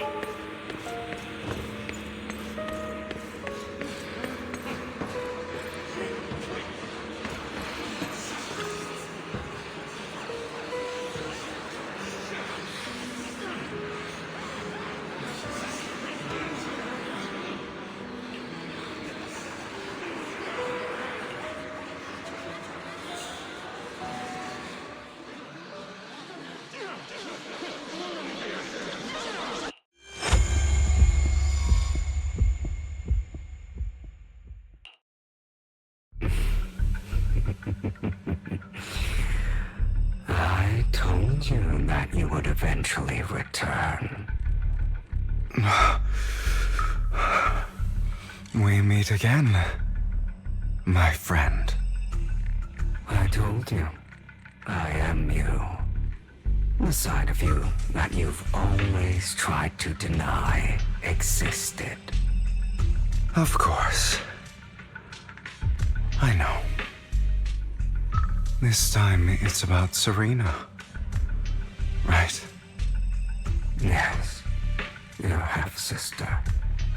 And the only child in the Ravenlock family who was kind to you. Unfortunately, it was her kindness that led to her untimely death. It was my fault. I don't like the way you blame yourself. Because that means I'm to blame as well. And I don't think I did anything wrong. Your mother sold you to the Ravenlocks. And your father, he saw your talent and wanted to use you to push the other children into competing with each other. My brothers and sisters wanted to get rid of me from the moment they first saw me. In their eyes, you were no more than a slave. But Serena dared to treat you, a slave, as if you were human. And so, she was fated to die. They tried to kill me many times, but I was careful, and they did not succeed. So they killed Serena, who was weaker, an easier target, and pinned everything on you. Serena died in your place. Those cruel brats thought that by reporting this to Father, they could use it to get rid of you, a rival who threatened their positions. Yet, not only did Father not blame you for the incident, he praised you for it. In this world, only the ruthless, cruel, and merciless can stand at the top. And that's exactly what you managed to live up to, no? You found a perfect opportunity thereafter to catch the ringleader of the group who framed you and almost beat him to death.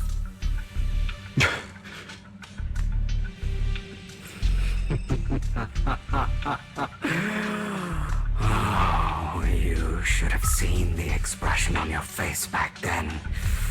Oh, crazed and manic with utmost delight. I don't remember that.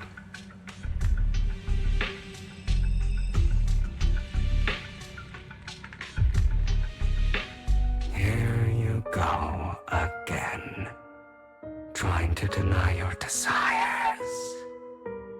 Deep down inside, you've always wondered, asking yourself why these evil people never got the punishment they deserved. Why the world is so unfair. Don't you want to rip them to shreds? Just like that day when you beat that boy's face into the dirt until he was barely recognizable. His disgusting blood staining your fists. Recall your exhilaration, your cathartic release of rage, that outpour of hatred. That victory belongs to you. You deserve it. Those brothers and sisters of mine are all dead. I cannot take revenge against the long deceased. They died by Hartman's hand, dying in the power struggle to become the Ravenlock family's heir, rather than by our scythe. Boring. Boring. I find it hilariously ironic. Children who would murder their own kin for scraps of power dead at the hand of their uncle who followed their example. Is that not karma? Power struggles pitting kin against each other, betrayal, suspicion, and hatred between people of the same blood. It's like a curse written into the Ravenlock family's genes. Laughably stupid. Don't forget, my dear, that the same blood flows through your veins.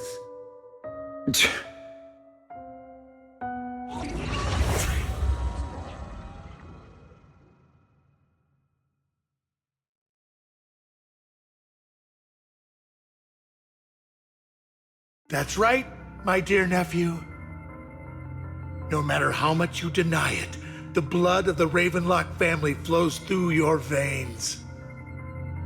Survival of the fittest. Only the strongest deserve to live. Only the strongest deserve to rule. This is the path of success that has led the Ravenlock family to victory countless times. A blessing and a curse etched into your flesh and blood. As long as you live, you'll never escape the mark of family. You are destined to one day become someone like me, like your father.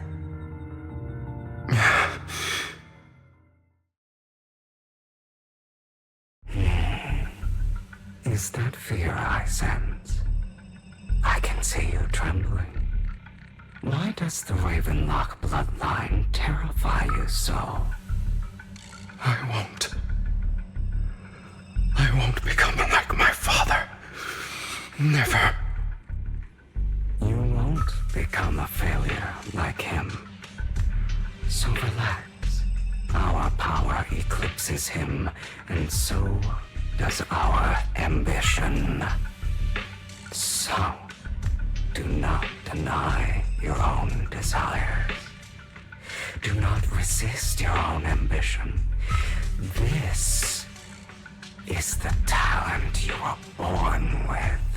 The best gift fate has ever given you. Admit it.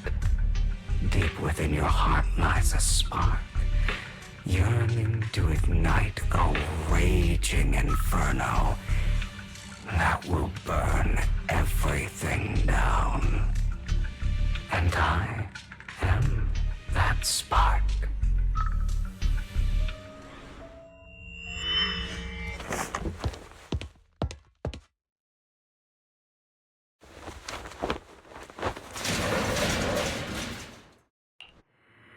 Lygon. Never thought I'd be this genuinely thankful to see you.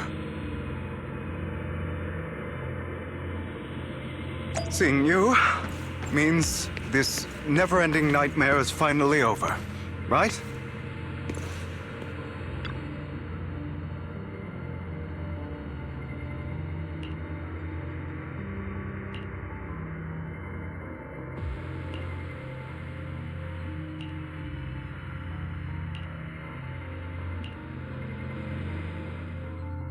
I don't want to hear something like that from you. You have no idea what that man, my father, is really like. A person who stops at nothing for their own interests and ambitions. Just like what you're doing right now. And what do you think I'm doing this for? All of this was part of your plan. You knew where the Ravenlock family was going to be, so you set Mockingbird's target there. To seek revenge, you plotted to assassinate your own father, but he was too vigilant, and you failed.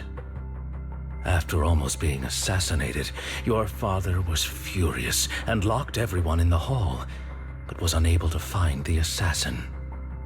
And what a coincidence that a hollow disaster just occurred in the vicinity. So he used it to eliminate all the unfamiliar faces there, turning them into victims of the Hollow, an easy feat for the Ravenlock family.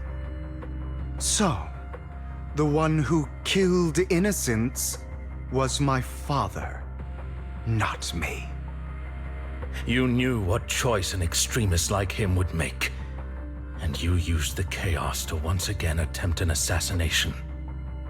This time you succeeded. You killed your own father at the cost of innocent lives. Admit it, Hugo. You don't care about anyone else. The only thing you care about is your revenge. How is that any different from your father? Enough. I'm tired. I may hate him for betraying me, but he wouldn't say something like that. What? You aren't Lycon. You're the other me, hidden deep within my heart.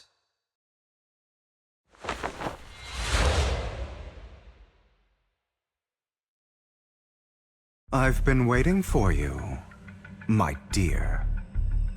It seems you've already grown accustomed to this place, even turning the tables on me.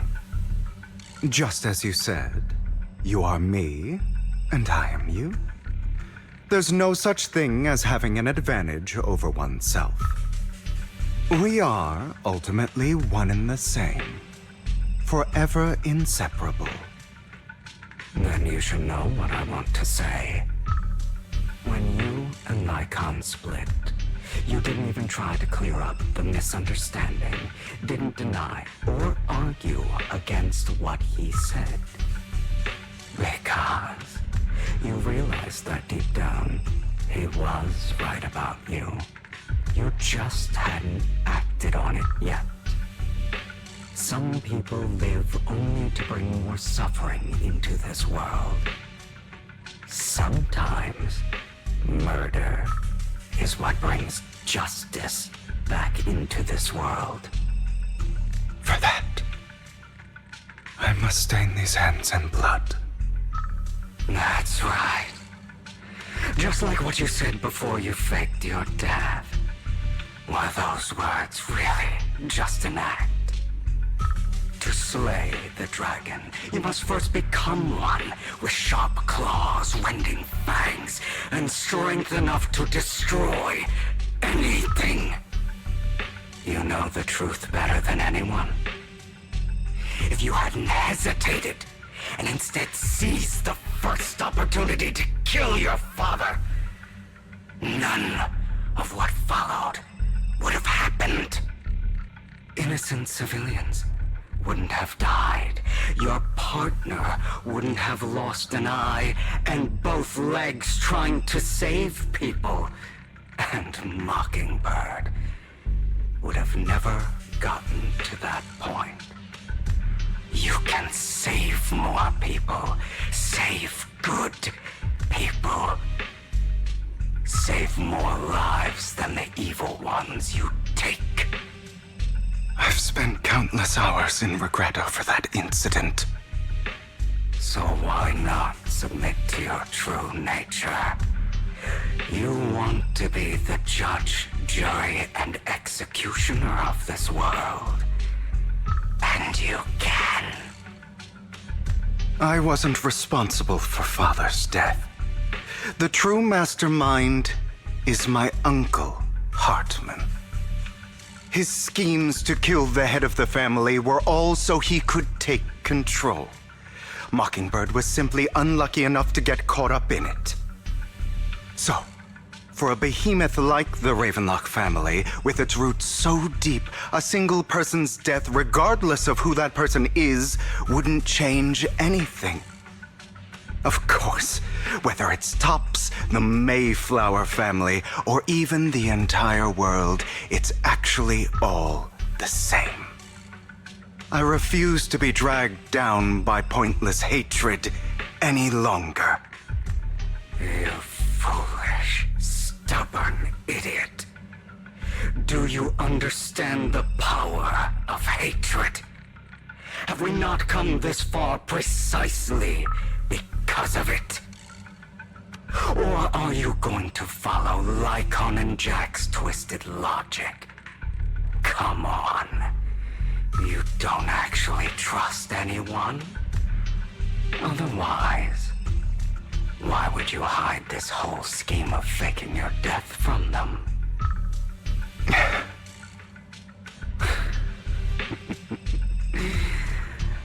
You've built an impenetrable wall around your heart, keeping everyone out. Of course you are right to do so. No one in this world can be trusted. Always. All you'll receive is hatred from your own blood and no love.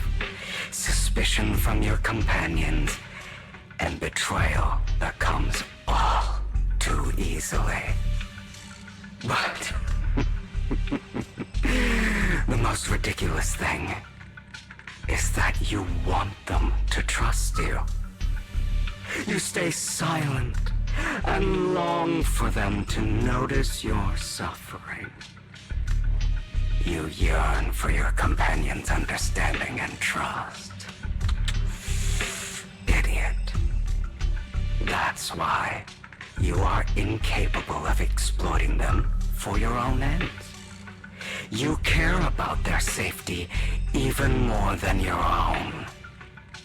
But remember, only the weak need companions. And we are children born from hatred.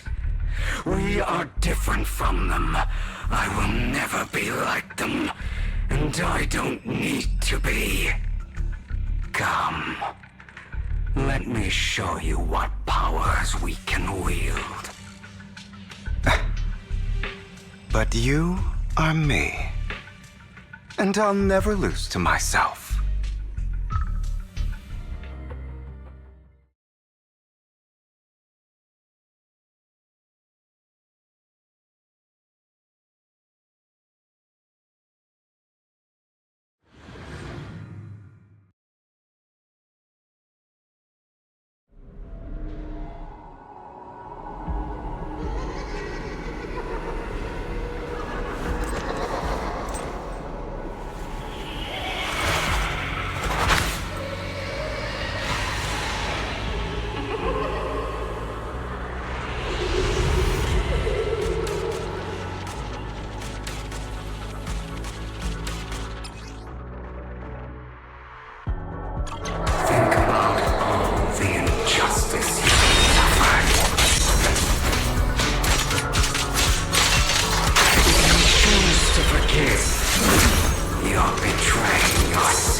Letting you consume me would be the real betrayal to myself.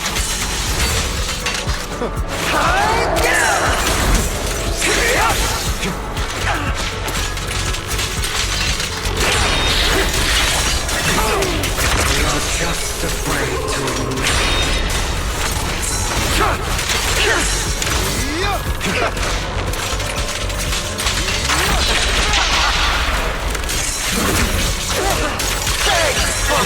You're too scared to face your true self and what you truly desire.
For what it's worth, thank you.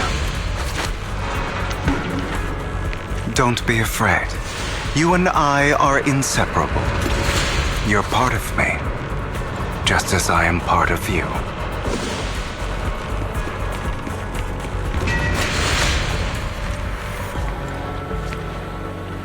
Fancy words won't change anything. No.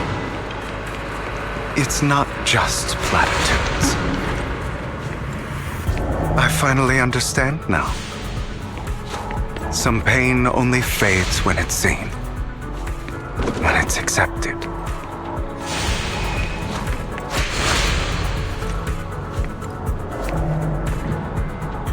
So I won't fight you anymore. I won't hate myself anymore.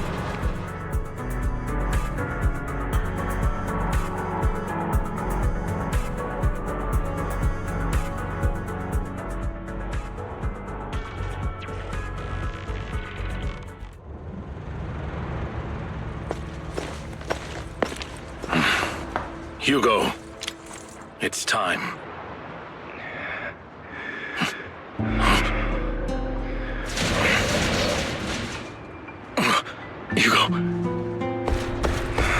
Hugo, you... Did I scare you? I made it through. I won. No praise from me, my dearest partner.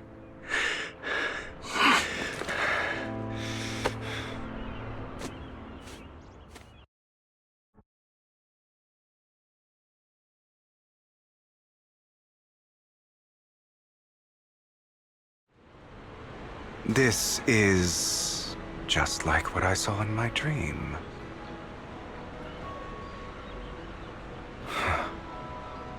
I guess there are still some lingering side effects.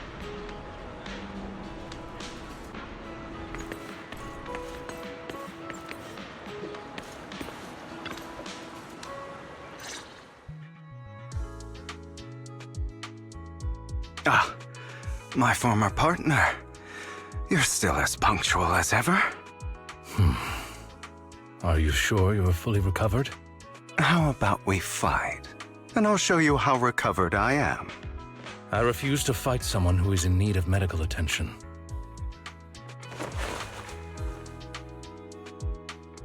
How thoughtful. I'm touched.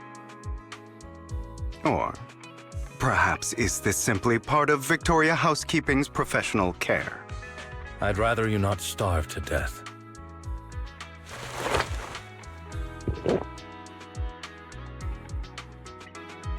Not to your liking. I'm fairly certain this is the same kind as before. No. I've just gone too long without food. It feels a bit uncomfortable. Either way, thank you. Now tell me, what exactly happened in the warehouse? Just going a bit crazy from... you know what? Were you expecting anything else?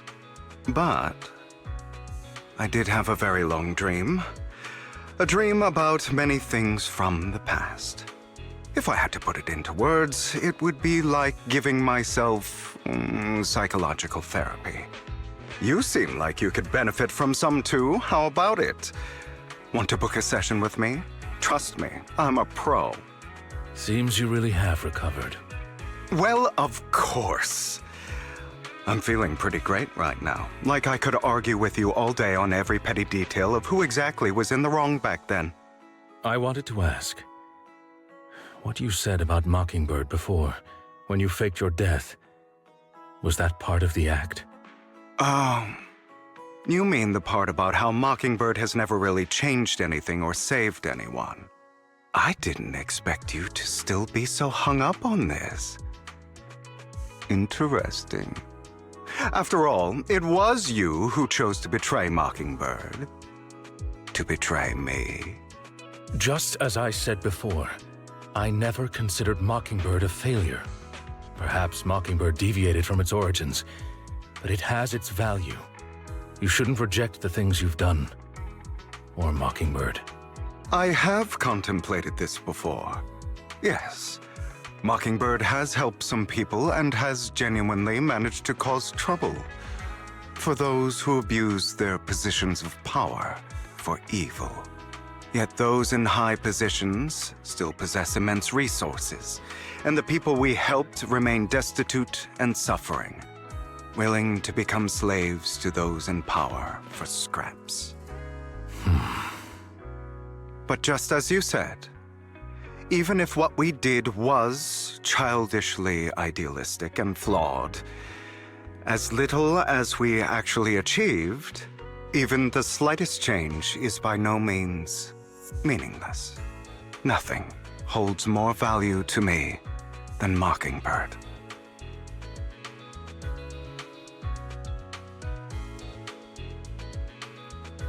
All right, let's catch up later. I still have things to do and need to wrap up my plan. I thought you would rest up first. As much as I would prefer that. My dear uncle and the Exaltus fanatics likely would not give me such an opportunity. If all has gone to plan, the fish will have taken the bait already. And if everything goes very well, I'll soon have solid evidence of the Ravenlock family's crimes. Well then, thank you for your assistance, former partner. Let's part ways here. I'll go with you. Lycon, surely you don't think that because I just recovered, I'm too weak to deal with those useless fools. Hartman's actions will disturb the safety of New Eridu. As I serve the mayor, I should intervene. Very well, whatever. Let's go. And don't slow me down.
I'm sure you've heard about the missing workers from companies under the Ravenlock family, too.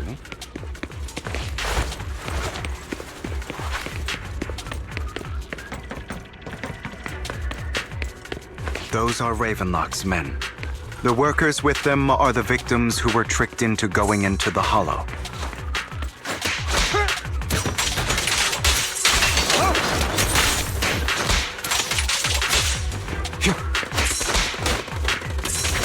In position. Come on, let's get them out of here. As you wish. Scram before I get angry.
Bunch of nobodies. Annoying as hell. Kill them! You're welcome to try.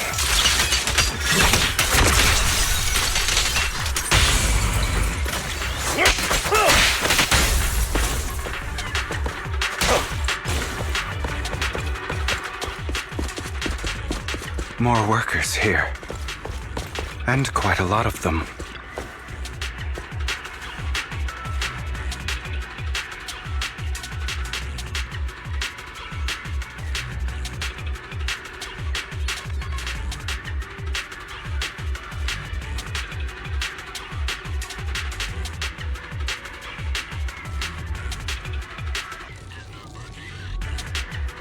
Is Hartman behind this, too?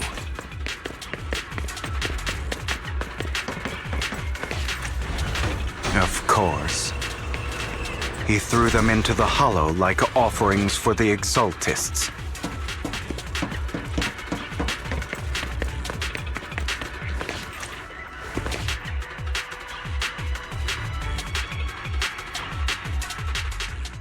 There's more over there. Let's hurry. It's different this time. Don't rush in.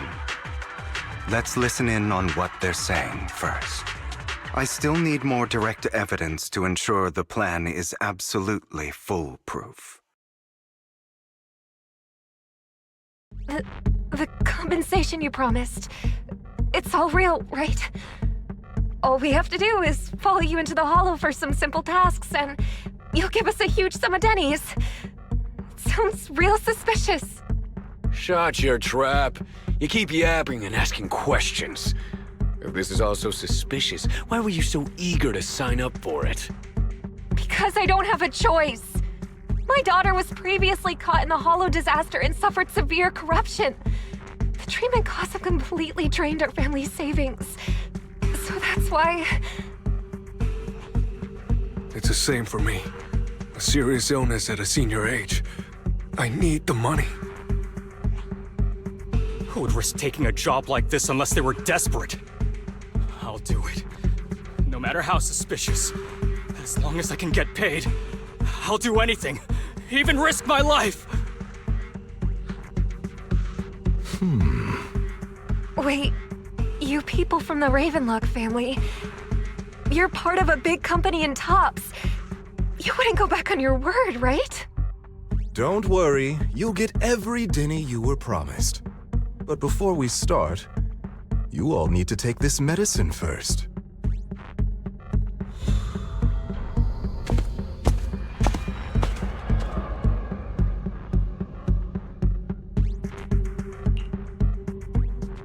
Bro, should we really be doing this already?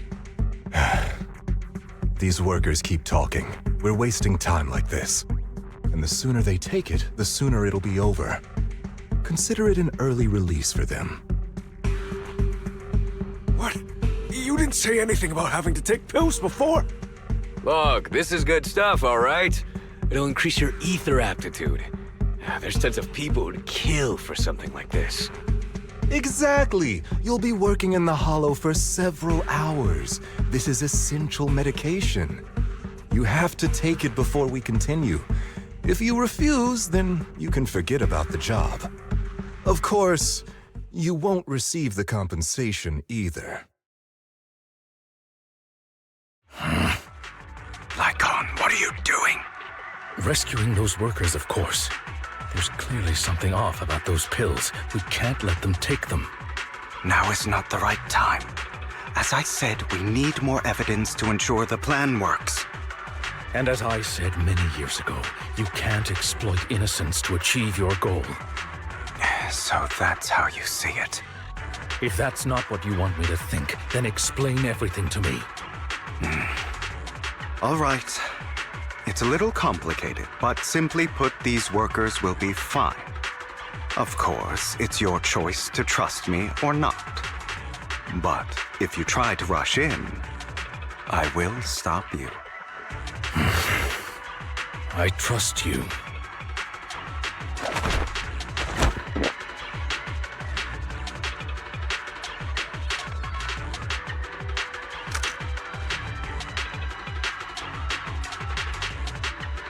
All right. That's the evidence. Now we can go and beat them into the ground as much as you want. Don't forget, you owe me an explanation. Also, don't overdo it and kill them, even if they're the worst of the Ravenlock family.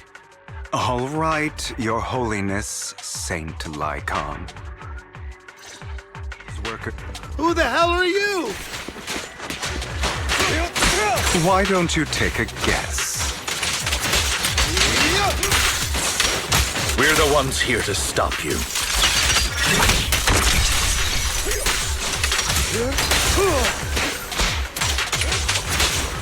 Can't remember the last time we worked this well as a team.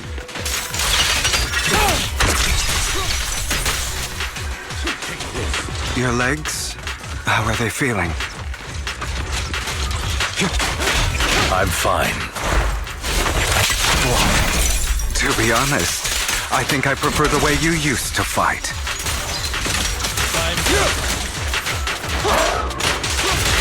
You had a lot more aggression.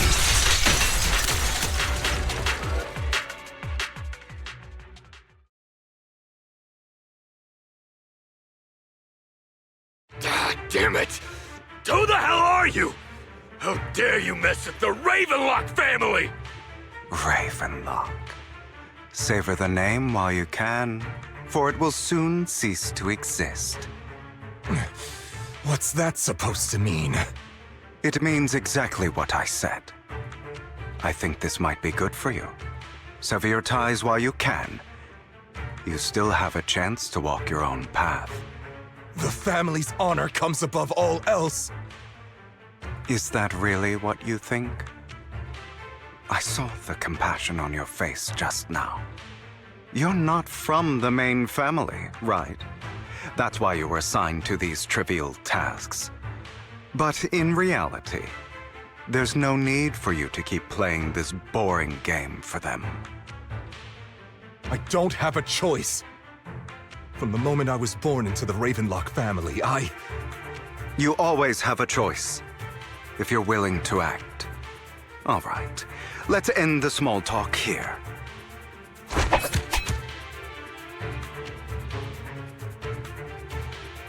Don't worry, Lycon. I didn't hit them too hard, just enough to keep them quiet. How's that? My acting's pretty good, right?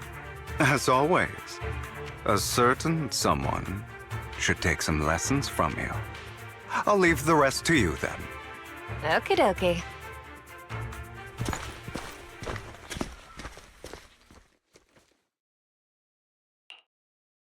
Okay, now can you tell me exactly what's going on here? As you can see, that worker just now was actually an informant of mine. The pills were swapped out with vitamin tablets. Outside of this batch, some workers have already taken the actual substance Hartman has. But rest assured, the antidote for it is already in development. I found the best in the field to help, and with the data I collected before, we should have results soon. I wanted to ask. The reason you decided to lock yourself in a room and endure the effects of the drug. Besides getting evidence, it was also to collect data on this drug in order to create an antidote, correct? It seems you're not completely beyond hope. I thought you were just being stubborn. Sometimes I wonder if you know me at all. Then, I have one last question. Why did you never tell me any of this back then? The truth is, I heard everything. That entire conversation between you and Jack. Before he passed away in that small attic. When Jack called you aside and gave you those warnings. When he told me you might go down the wrong path? That's right. You never said anything. What would I even do? Scream and rage over your suspicions, or get on my knees and beg for you to trust me? You know there's no way I'd allow myself to do such a thing. Besides, back then, even I was confused about myself. Jack, he... It's all in the past. You don't need to explain anything to me. Enough. We should get going. If we're going to reminisce over the past, we should find a more suitable location.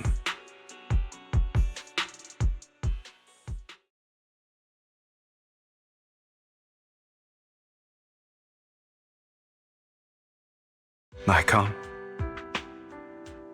That incident back then. I didn't do it. It was a scheme Hartman devised to take over the family. It was Hartman who killed my father, too. I only discovered the truth long after the fact. I did indeed attack my father, and I thought he was dead. But he wasn't. I couldn't kill him.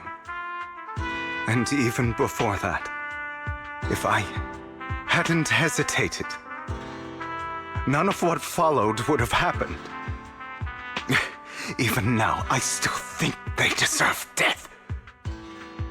But I no longer care to personally deliver that fate. They're beneath me. And I have more important things to do. You... I know we may never agree on that point, Lycon. I once wanted to fight against those ugly truths that defined me, but I discovered that the more I rejected them, the more painful it became. So, I could only accept that crazed, hateful, and malicious side of myself. As long as I know I will never become like my father, like Hartman, that is enough for me. You've changed. But I think that might be a good thing. Don't patronize me. You've changed a lot too, compared to before. I still disagree with Jack's words, and I won't forgive your betrayal. I will walk the path I believe is right, even if I must tread over thorns and through the mud. But I will also allow you to walk your own path, Lycon. Should I say thank you? You're welcome. Come to think of it, we haven't talked about your legs and eye. It was just an accident, not your fault. I'm doing well now.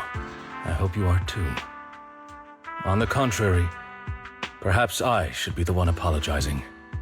I misjudged you. I used to think you wanted power, that everything you did was for your own ambitions. I thought you wanted the power to pass judgment on all in this world like a god. I am a god. I am my own god. Or you could say that in this world, everyone is their own god. There are many things that we are powerless to change. But there are also many choices we can make. Just as I said before, I am the only one who can kill me or save me. I'm glad you think that way. Let's go. I still have one last thing to do. To witness the end of Ravenlock.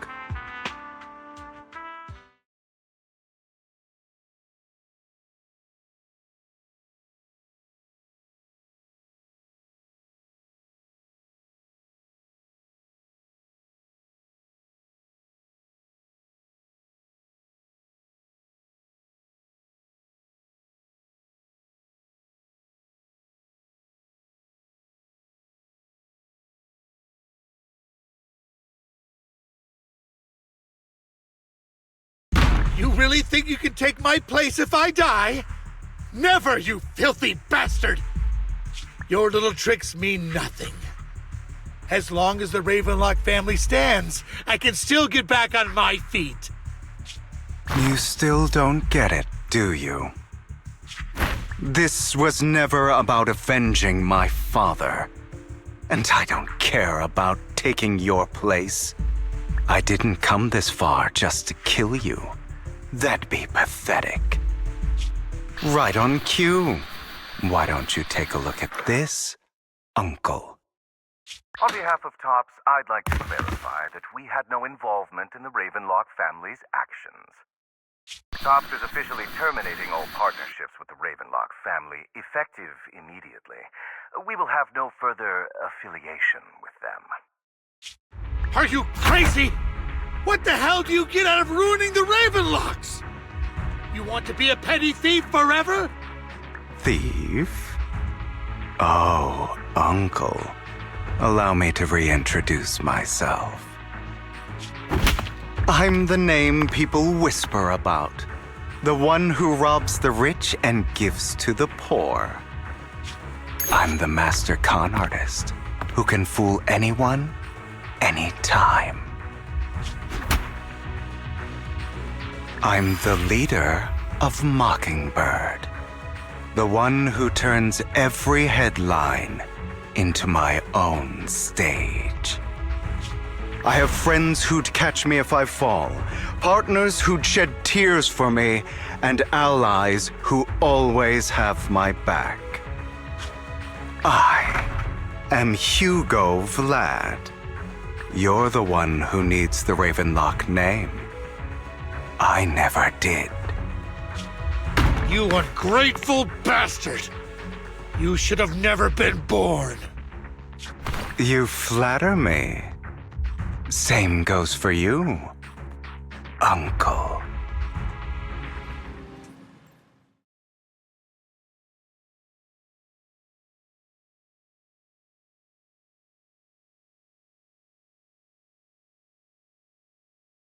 You've done well, Vivian.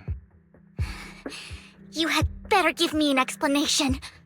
And here I thought this would be a touching reunion. What's with all the anger?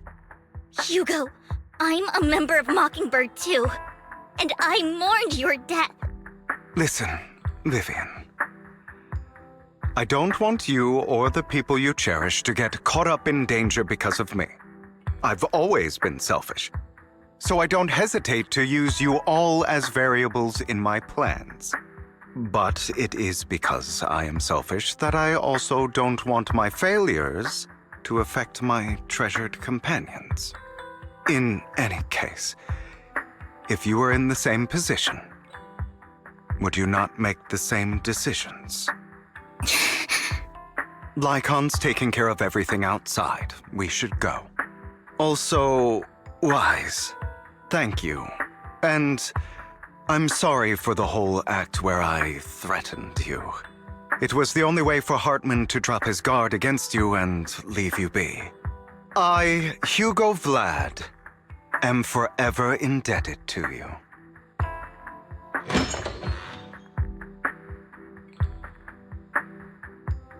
Master Proxy, although it is late, there is some important intel that I must give you now. Did you know about Hugo's plan to fake his death and everything that's been happening, Lycon? I was simply playing along. After all, I could not determine whether Hugo's plan would pose a threat to you. You are a student of the mayor's late friend, and I am obligated to protect you. You still have that habit of finding awkward excuses when you're embarrassed. Mr. Hugo Vlad, if you have any important intelligence to share, please do so with haste.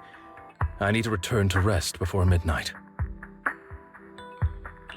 You two sure are, close. For the sake of a certain old fossil's sleep schedule, I'll keep it brief. I learned from Camille that Dina intends to embed the sacrifice core into the sacrifice. Apparently, it will make the sacrifice much stronger.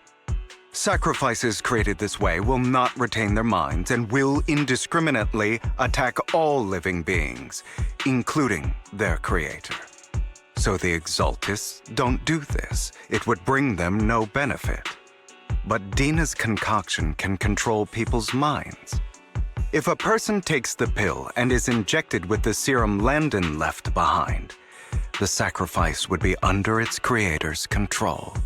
Although the dormant sacrifice has been destroyed, Dina found a batch of that serum her father created and wants to create new sacrifices. Putting aside the sacrifice for now, Hartman's sacrifice core is fake. We don't know where the real one disappeared to. The real core has always been here. Here? In Lord Phaethon's video store? Vivian, do you remember when I suggested you give that collectible to our dear proxy? I remember. But that was just an ordinary pendant. And I've met the person who submitted it. She has absolutely no connection to the Exaltists. How about our dear proxy take out that pendant so we can take a look?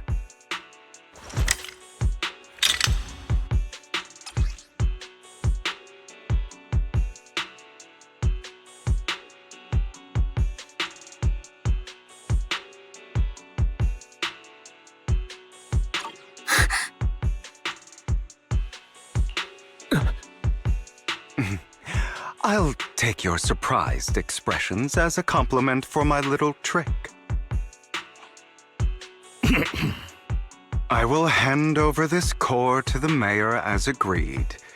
Since he fulfilled his promise to protect Vivian and the manager while I was pretending to be dead, I won't go back on my promises. No wonder the mayor would promote rhetoric favorable to Mockingbird. I can't believe I thought he was actually being sincere. Since we have the sacrifice core, all we have to do now is stop Dina from using innocent people to make more sacrifices. Yes, and we need to destroy the last batch of Landon's serum. Hopefully with no options left, Dina will give up her obsession. All right, that's the important stuff. I'm going to go and confirm where Landon's serum's been stashed. I'll contact you again once I have something.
Landon's stash should be somewhere nearby.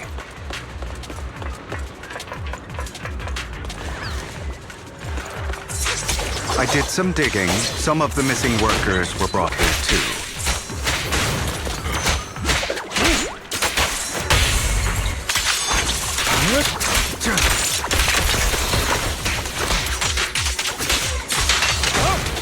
Dina's getting ready to make her move. Don't worry, we'll clear them out.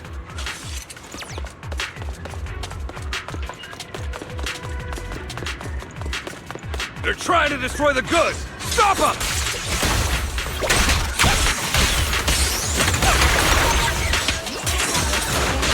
We need to take care of the guards first.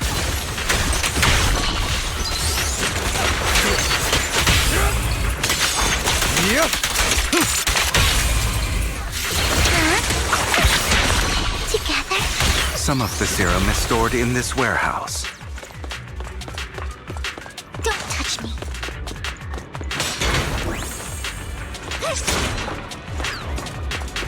You're not taking anything from here!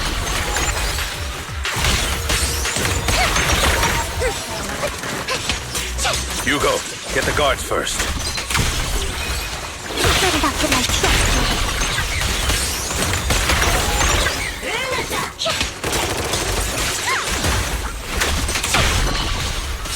Say no more. Time to hunt.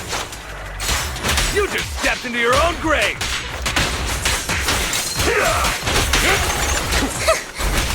Fools.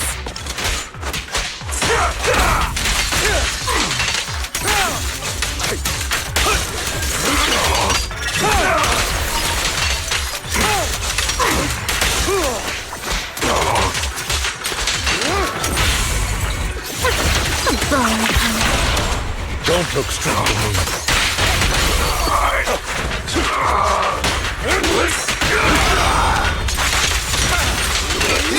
Prostrate yourself before the abyss. Out of my way!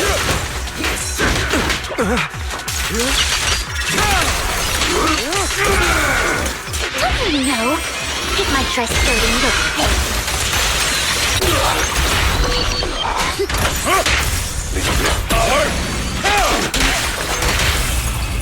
Truth is a beloved fairy tale.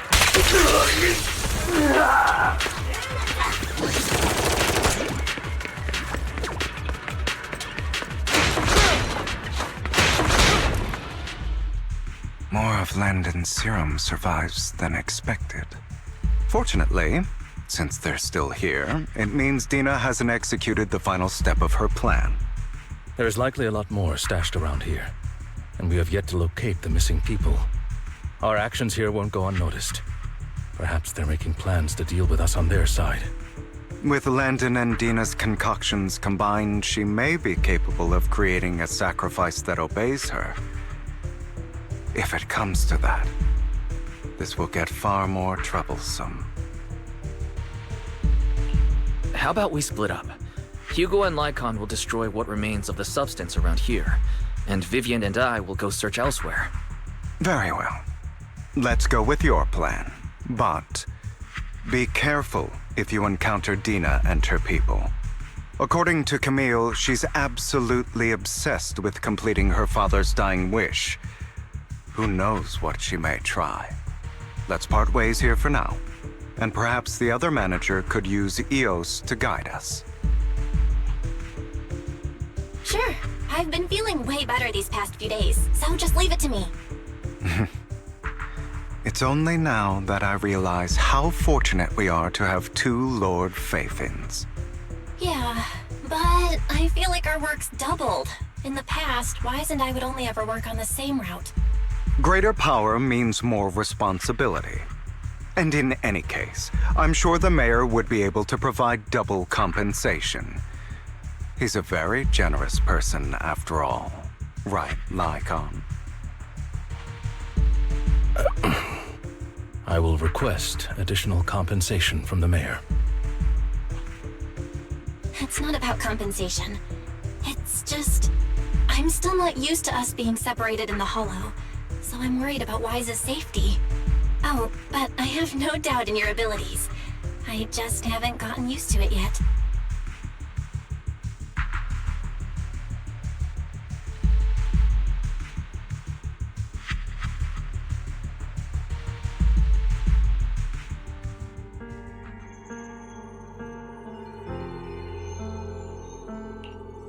This is the future I saw.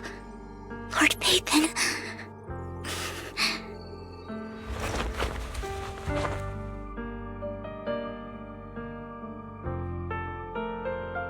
I'm sorry.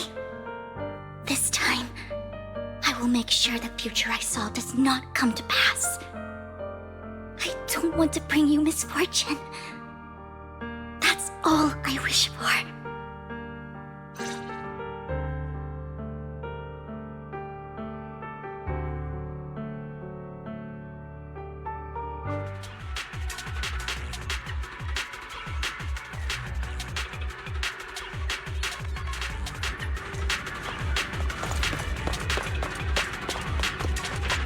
Leave this to me, Lord Phaethon.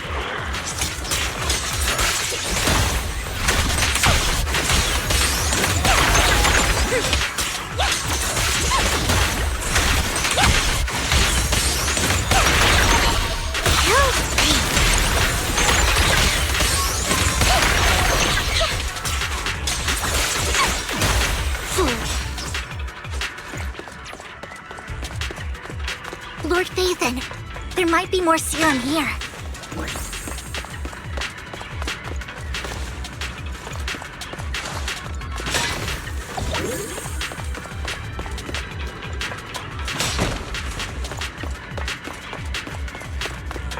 How dare you steal from Lady Dina!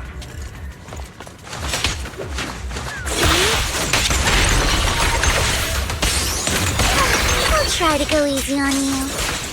No promises.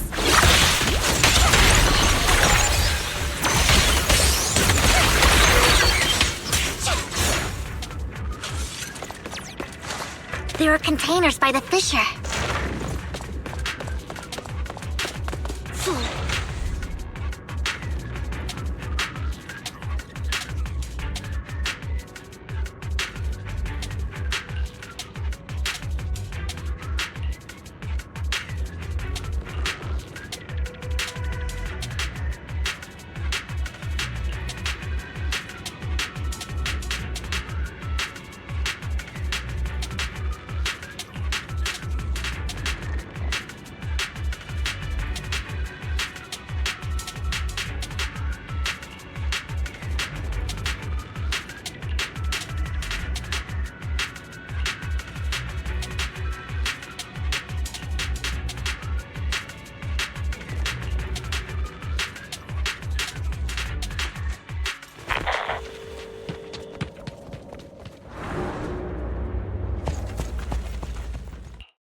It must have been tough for you to find this place.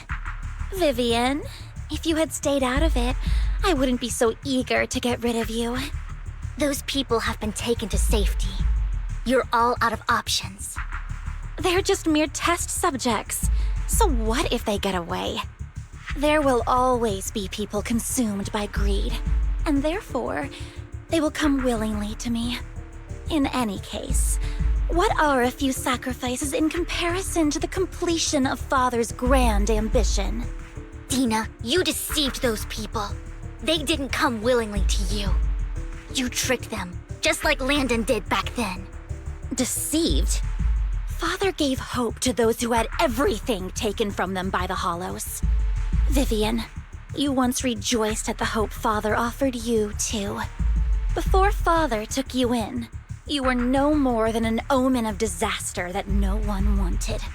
It was Father who gave you shelter and a purpose for existing. Do you remember the first time you bestowed a blessing under Father's guidance?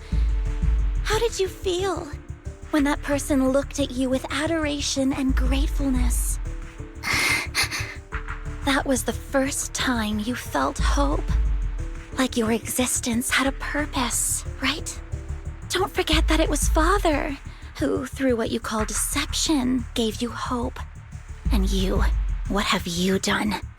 You basked in Father's attention and everyone's adoration, only to destroy everything. Do you think that by leaving the Exaltists, those people will live better lives? Of course not. Those who suffered under the Hollows will only continue on as walking corpses, without the hope Father gave them. Do you really think you're some sort of savior, Vivian? In the end, you're just an ungrateful brat who brings misfortune to those around her. It was you who destroyed everyone's hope. Not everyone wants to live in false hope, Dina. You say it's because of greed that people willingly become your sacrifices. Perhaps those people aren't entirely virtuous. But that greed is just wanting to live a better life beyond the Hollows. What you and Landon have done was never about giving people hope, but exploiting it. Stop lying to yourself. Deep down, you know what Landon did was cruel. No. Back then, when Landon wanted to inject you with the serum, the fear in your face was as plain as day. I saw it all clearly. If all of this is as righteous as you claim, then why did you make such an expression, Dina? Don't look at me with such pity! Father did nothing wrong. All of this is to make something of the Hollows other than disaster. That's everyone's only hope. Dina, it's not too late to stop. Stop living in this lie. You know what would happen if a sacrifice loses control and escapes the Hollow. It's not the Hollows that are to blame for those people's deaths, but the hope you keep talking about. That will cause more despair and claim more lives. That is merely the necessary sacrifice to accomplish a greater goal. No one deserves to be a sacrifice. Your hypocritical magnanimity disgusts me. I can always go and get more test subjects if they've escaped. And I will be able to replicate Father's serum with enough time. With you gone, I'll be able to complete Father's gift to the Creator and fulfill his last wish. Camille, release the failed subjects. Lady Dina. Camille, are you going to do what you did before? You keep saying you'll follow the Creator, but it's all lies. Lady Dina, the Hollows took my family from me. I understand that there's no way to get back what I've lost. It was Lord Landon who told me that the Creator would guide me. One day, Hollows will no longer be disasters. Everyone will be able to survive inside them. I look forward to the day when this hope becomes reality. I watched you grow up, and I know that you've always looked up to your father. He gives you hope, and I destroyed that hope with my own hands. I know the pain of loss, so I've always felt guilty. I want to atone for the hope I destroyed. But Dina, I don't want to ruin more lives, and I don't want to continue watching you destroy yourself. Vivian is right. Not everyone wants to live in false hope. So, please, stop. Camille, are you abandoning me too? I'm not abandoning you. I just don't want to see you go past the point of no return. The point of no return? I passed that point ages ago. No, Dina. You can still turn back. I'll be your way back. Where are you going, Camille? I made a deal with Hugo and the mayor. If someone needs to take the fall for this, let it be me. I did it. All of it. I've been forcing Landon's only daughter, Dina, to research how to create sacrifices. I colluded with the Ravenlock family for my own gain. Everything Dina did was under duress. Since I've kept her captive for so long, she doesn't have the skills to survive as an independent member of society. She'll need a caretaker and teacher. Someone who will look after her and educate her. No! I refuse, Camille! I refuse to accept this! Dina, I'm going to dispose of those failed subjects. I won't allow it! You'll die! I won't allow it! You can't leave me. I command you! You've always followed my orders, and you will follow them now! It wasn't your orders that I've been following. My younger sister, who was stolen from me by the Hollows, also had such beautiful red hair. When Landon told me the Creator could bring me hope, you were standing there, right behind him. I was certain, then and there, that this was the hope the Creator had given me. Start over, Dina. You still have so long, so much time. You'll make friends, find people who love you, and make many beautiful memories. That's not what I want!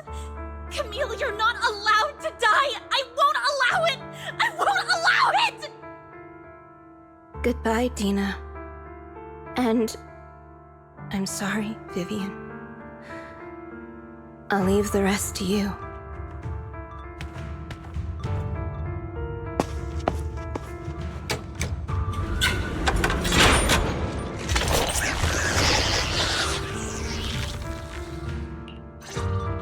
Let's take out these ethereals first. We can't let Camille's efforts go to waste. Don't touch me.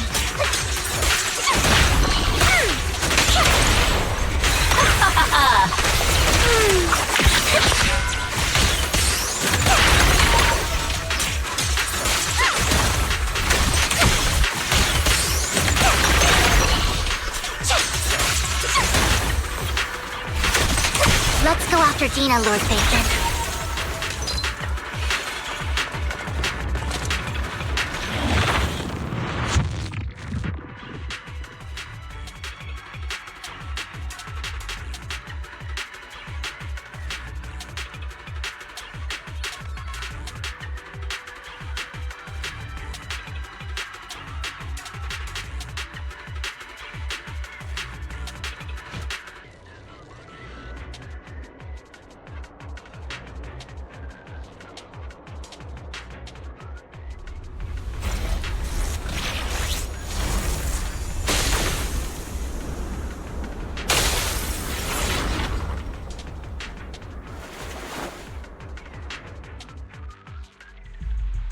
Are you satisfied now, Vivian? You were the one who brought yourself to this point. You're saying this is all my fault? Losing my father, losing Camille. I wish you had never come into my life. At first, when Father brought you home, I was happy. There are so many Exaltists, yet Father never allowed me to get too close with any of them. I never had any friends either. But when Father brought you back, he told me to take good care of you, that you were my first friend. I was also so happy the first time you took my place in helping Father select a person to receive the blessing, because it meant you were different from all those other people. You could stay with me. But soon, I grew jealous. You took the attention that should have belonged to me. You even took Father's love from me. It's only because of my ability that Landon... I know, but... Vivian, jealousy is something you cannot control. Of course, the same goes for fear and hatred. I was terrified that one day you would look at me and shed tears. I knew if that day ever came, Father would not hesitate to force the blessing upon me. And when that day did come, I hated you for causing my father's death. Tina, you knew everything about what happened back then, so... why are you still defending Landon? And why didn't you tell me back then? If I had known earlier, maybe I could have found a way.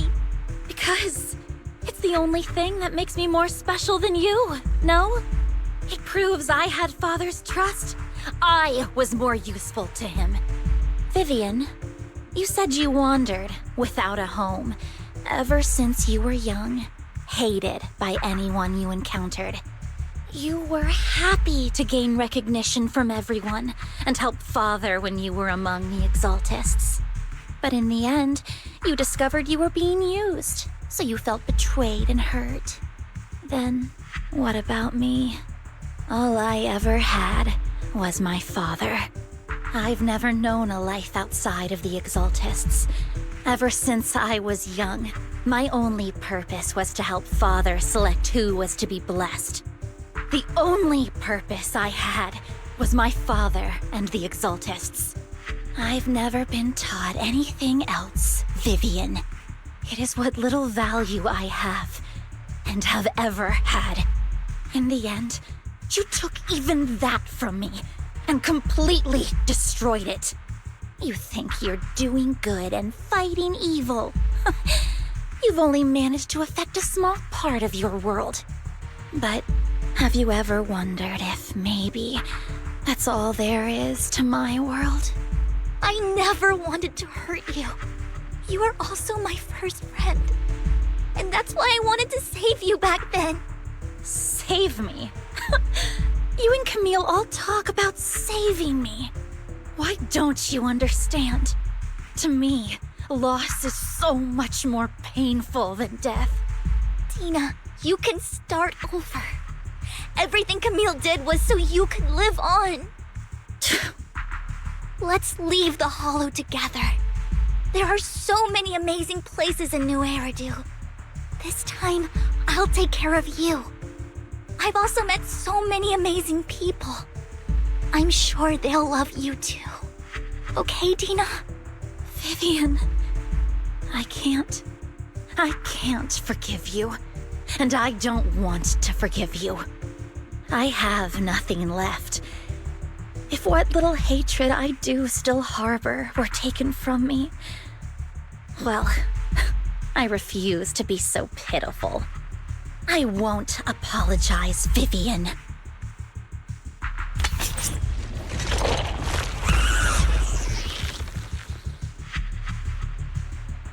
I don't want to hate myself, so I can only hate you for killing my father, and hate Camille for leaving me. That's just the kind of person I am, hateful and despicable. I refuse to owe anyone anything. I refuse to feel regret. I won't. Vivian, I will keep hating you. I will take all who are precious to you. I will also hate Camille, so I won't do as she wished and start a new life.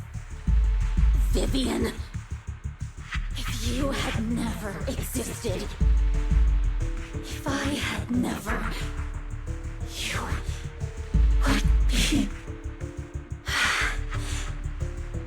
Lord Phaethon, please do not interfere. She was my first friend. I'm going to bid her farewell.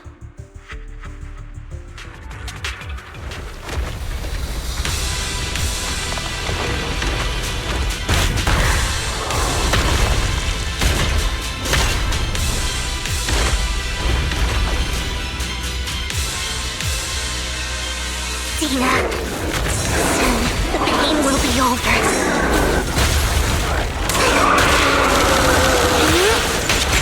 Lord Phaethon, don't come any closer! Lord Phaethon!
need you! Wise!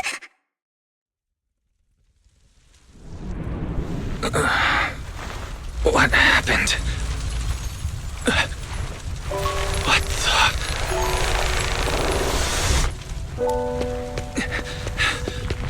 Vivian! Wise, don't come near me. This is my own choice.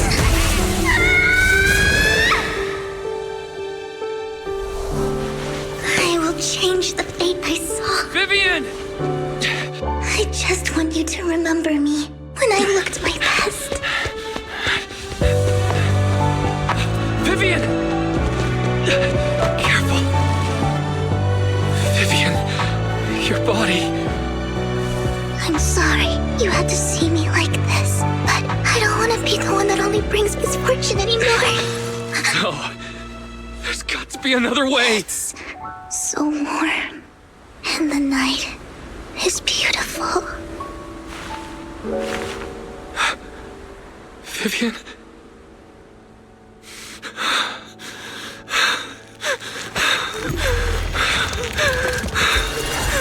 No!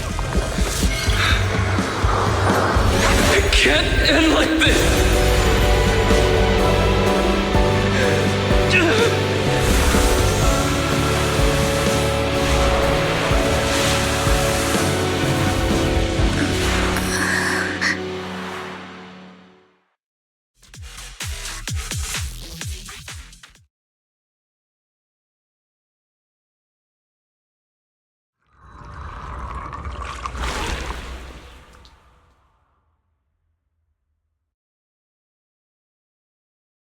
Wise. Wise! Wise, you're finally awake. I'm at the store? I remember I was with Vivian. Wait, she injected herself with Landon's serum. Is she okay? Hugo and Lycon brought you out of the hollow. You scared me to death. Thank goodness you woke up. And you said Vivian used the serum on herself? But she looked fine to me, bar a couple of scratches. Hugo sent me a message earlier saying he got her checked over and she was all right. Do you remember what happened?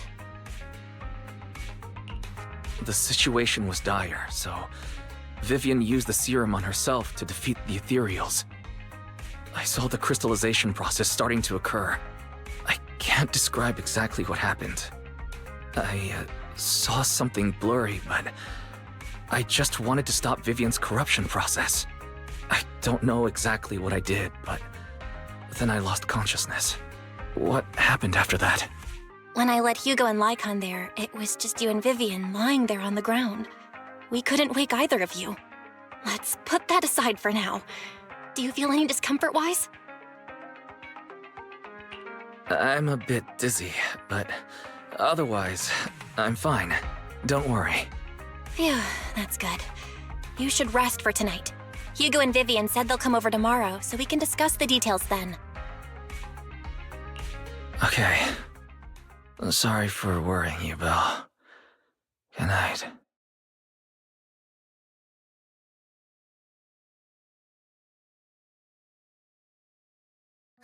Lord Phaethon! How are you feeling? No headaches? Leg pains? Heart palpitations? Loss of appetite? Vivian? I was just so worried. Sorry. Anyway, Lord Phaethon, I'm so glad you're okay. What happened this time was all my fault. Things were dire, and you did what you had to. Plus, if it weren't for you, we wouldn't be here now. So what happened? Wise said he saw the crystallization process start. But I didn't see anything through EOS. Hugo? Lycon? Did either of you guys see it? Allow me to explain. Miss Vivian told us what happened after she awoke, and the mayor arranged a full medical checkup for her. Based on the results, Miss Vivian indeed shows mild corruption sequela. But if the crystallization process had already started, the lingering effects should be far more severe. To be precise, if the process had already reached the point of mass surface crystallization, it should have taken no time at all to become an ethereal. So, the mayor theorizes that it was the etheric energy within Master Proxy's body that affected Vivian's condition and the surrounding etheric particles, causing Vivian's corruption to recede. Essentially, corruption is a reaction between the etheric particles inside the body and in the surrounding environment. Therefore, it's not necessarily irreversible, just that currently our mainstream method of defense is prevention.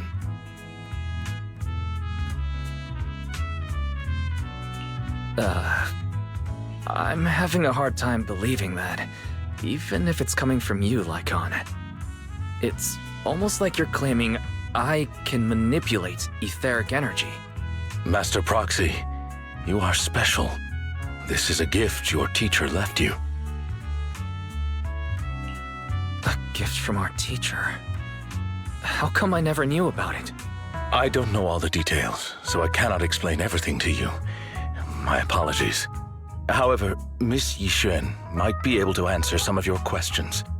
She will visit you sometime soon, so please feel free to ask her any questions you may have. She has quite an eccentric personality.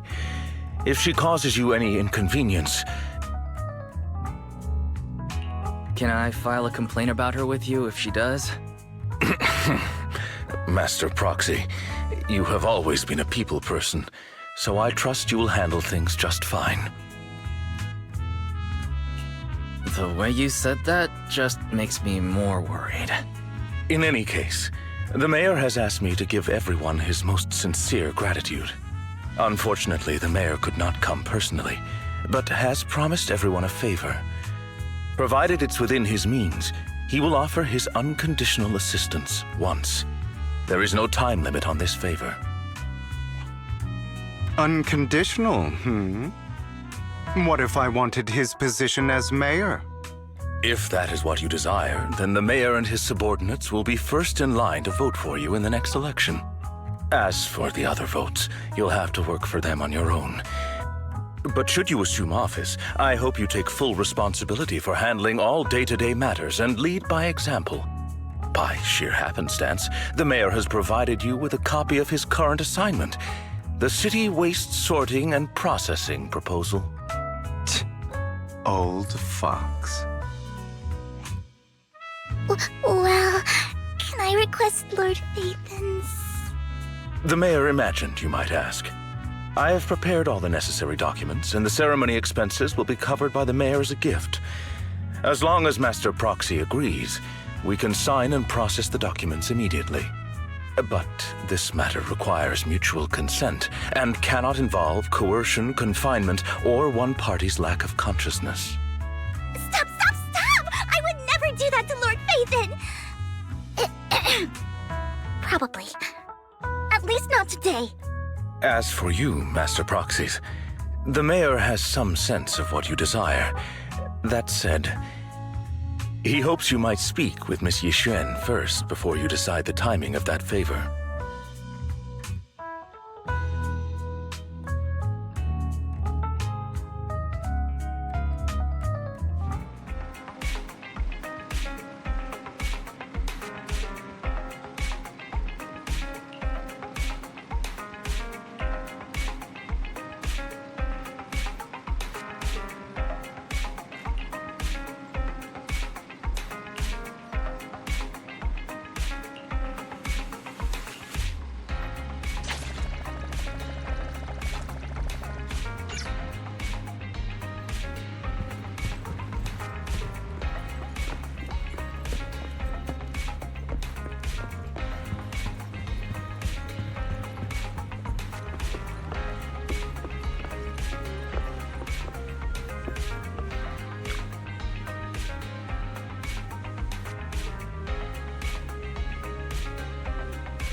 I did not expect that such a spiritual entity would exist here. It appears this street is a geomantic gem. A spiritual entity? His name is Howl, and I guess you could count him as a neighbor of mine. Is there anything special about him? No, I was simply a bit surprised. It's rare to find such an intelligent individual of this breed.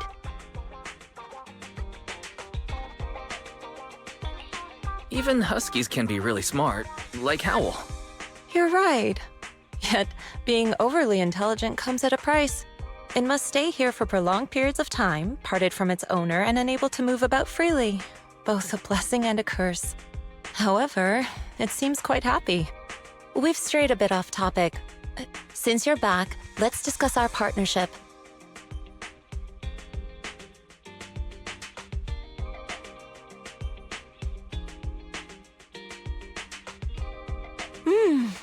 Nice job.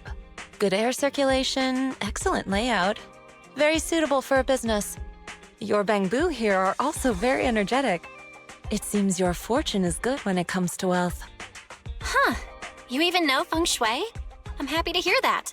But who exactly are you? I suppose this is our first official meeting since parting ways in the Hollow.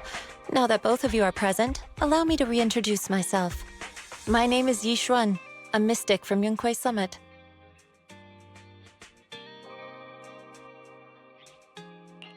Mystic? Like those people in movies who can tell your fortune and go around blessing people? This is my first time meeting one in real life. But what's Yunquei Summit? Any details you can give? Just an ordinary sect of the mystic arts. Our disciples travel all across New Eridu and sometimes collaborate with authorities. Currently, I'm affiliated with the Hollow Investigative Association. Right now, however, I'm here to discuss a partnership in the name of the Mayflowers. So, what sort of partnership are we talking about? I have reviewed the documents provided by the Mayflowers. You previously underwent an implant surgery. After recent adjustments, abnormalities occurred. These abnormalities bear resemblance to the craft practiced by us at Yunquei Summit.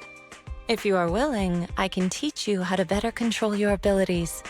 Better control my abilities. That sounds great, but there's no such thing as a free lunch. Since you're willing to teach us your craft, Shifu, you must want something in return, right? That's right. Mayflower will have you join me for some investigations. Looking at my divination results, this will be a complicated and very likely dangerous matter. He's still going over the details, but should have more information for you soon. You can wait until then to decide.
Please, help me check my fortune!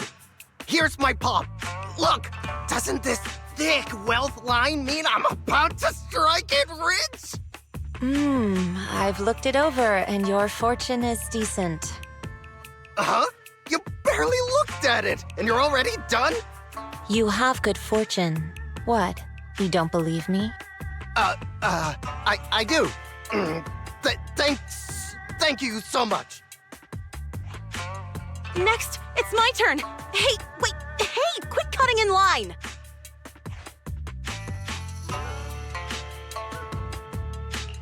So this is where you were. Who are all these people? You're here, Wise? I decided to take a break. I didn't expect so many people to come seeking my divination services. Don't worry, I need no more than a simple spell to solve this matter. Fortune-telling services is 10,000 dennies per session.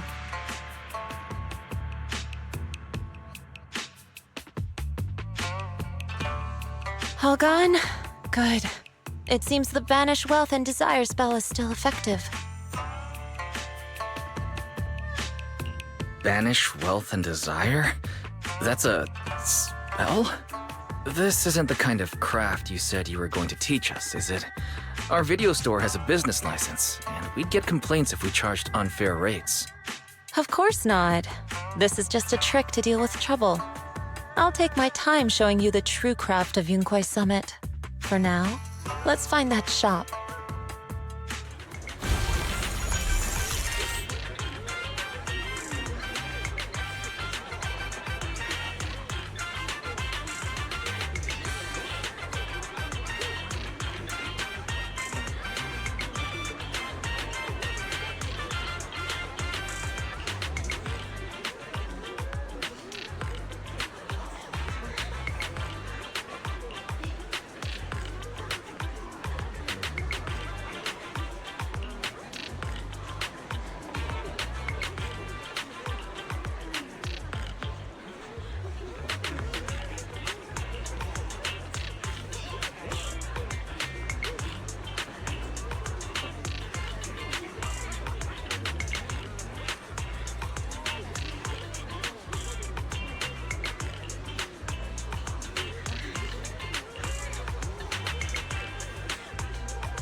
Yishuan Shifu. The store is right up ahead. Yes, this is the place.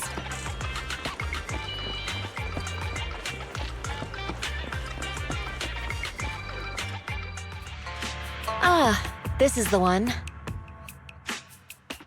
Seems it's closed. Another wasted trip. Not necessarily. 1 second, please.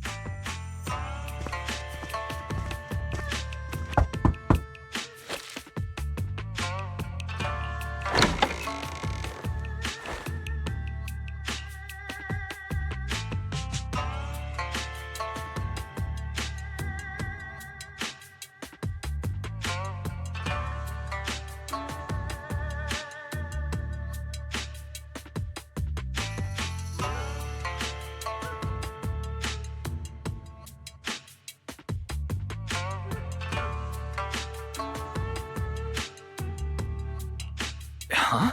Is there someone inside? Relax. The boss prefers to do business with people they know. They like their peace and quiet, so they rarely open for customers. I'm an old acquaintance and just wanted to retrieve something. What a strange private business.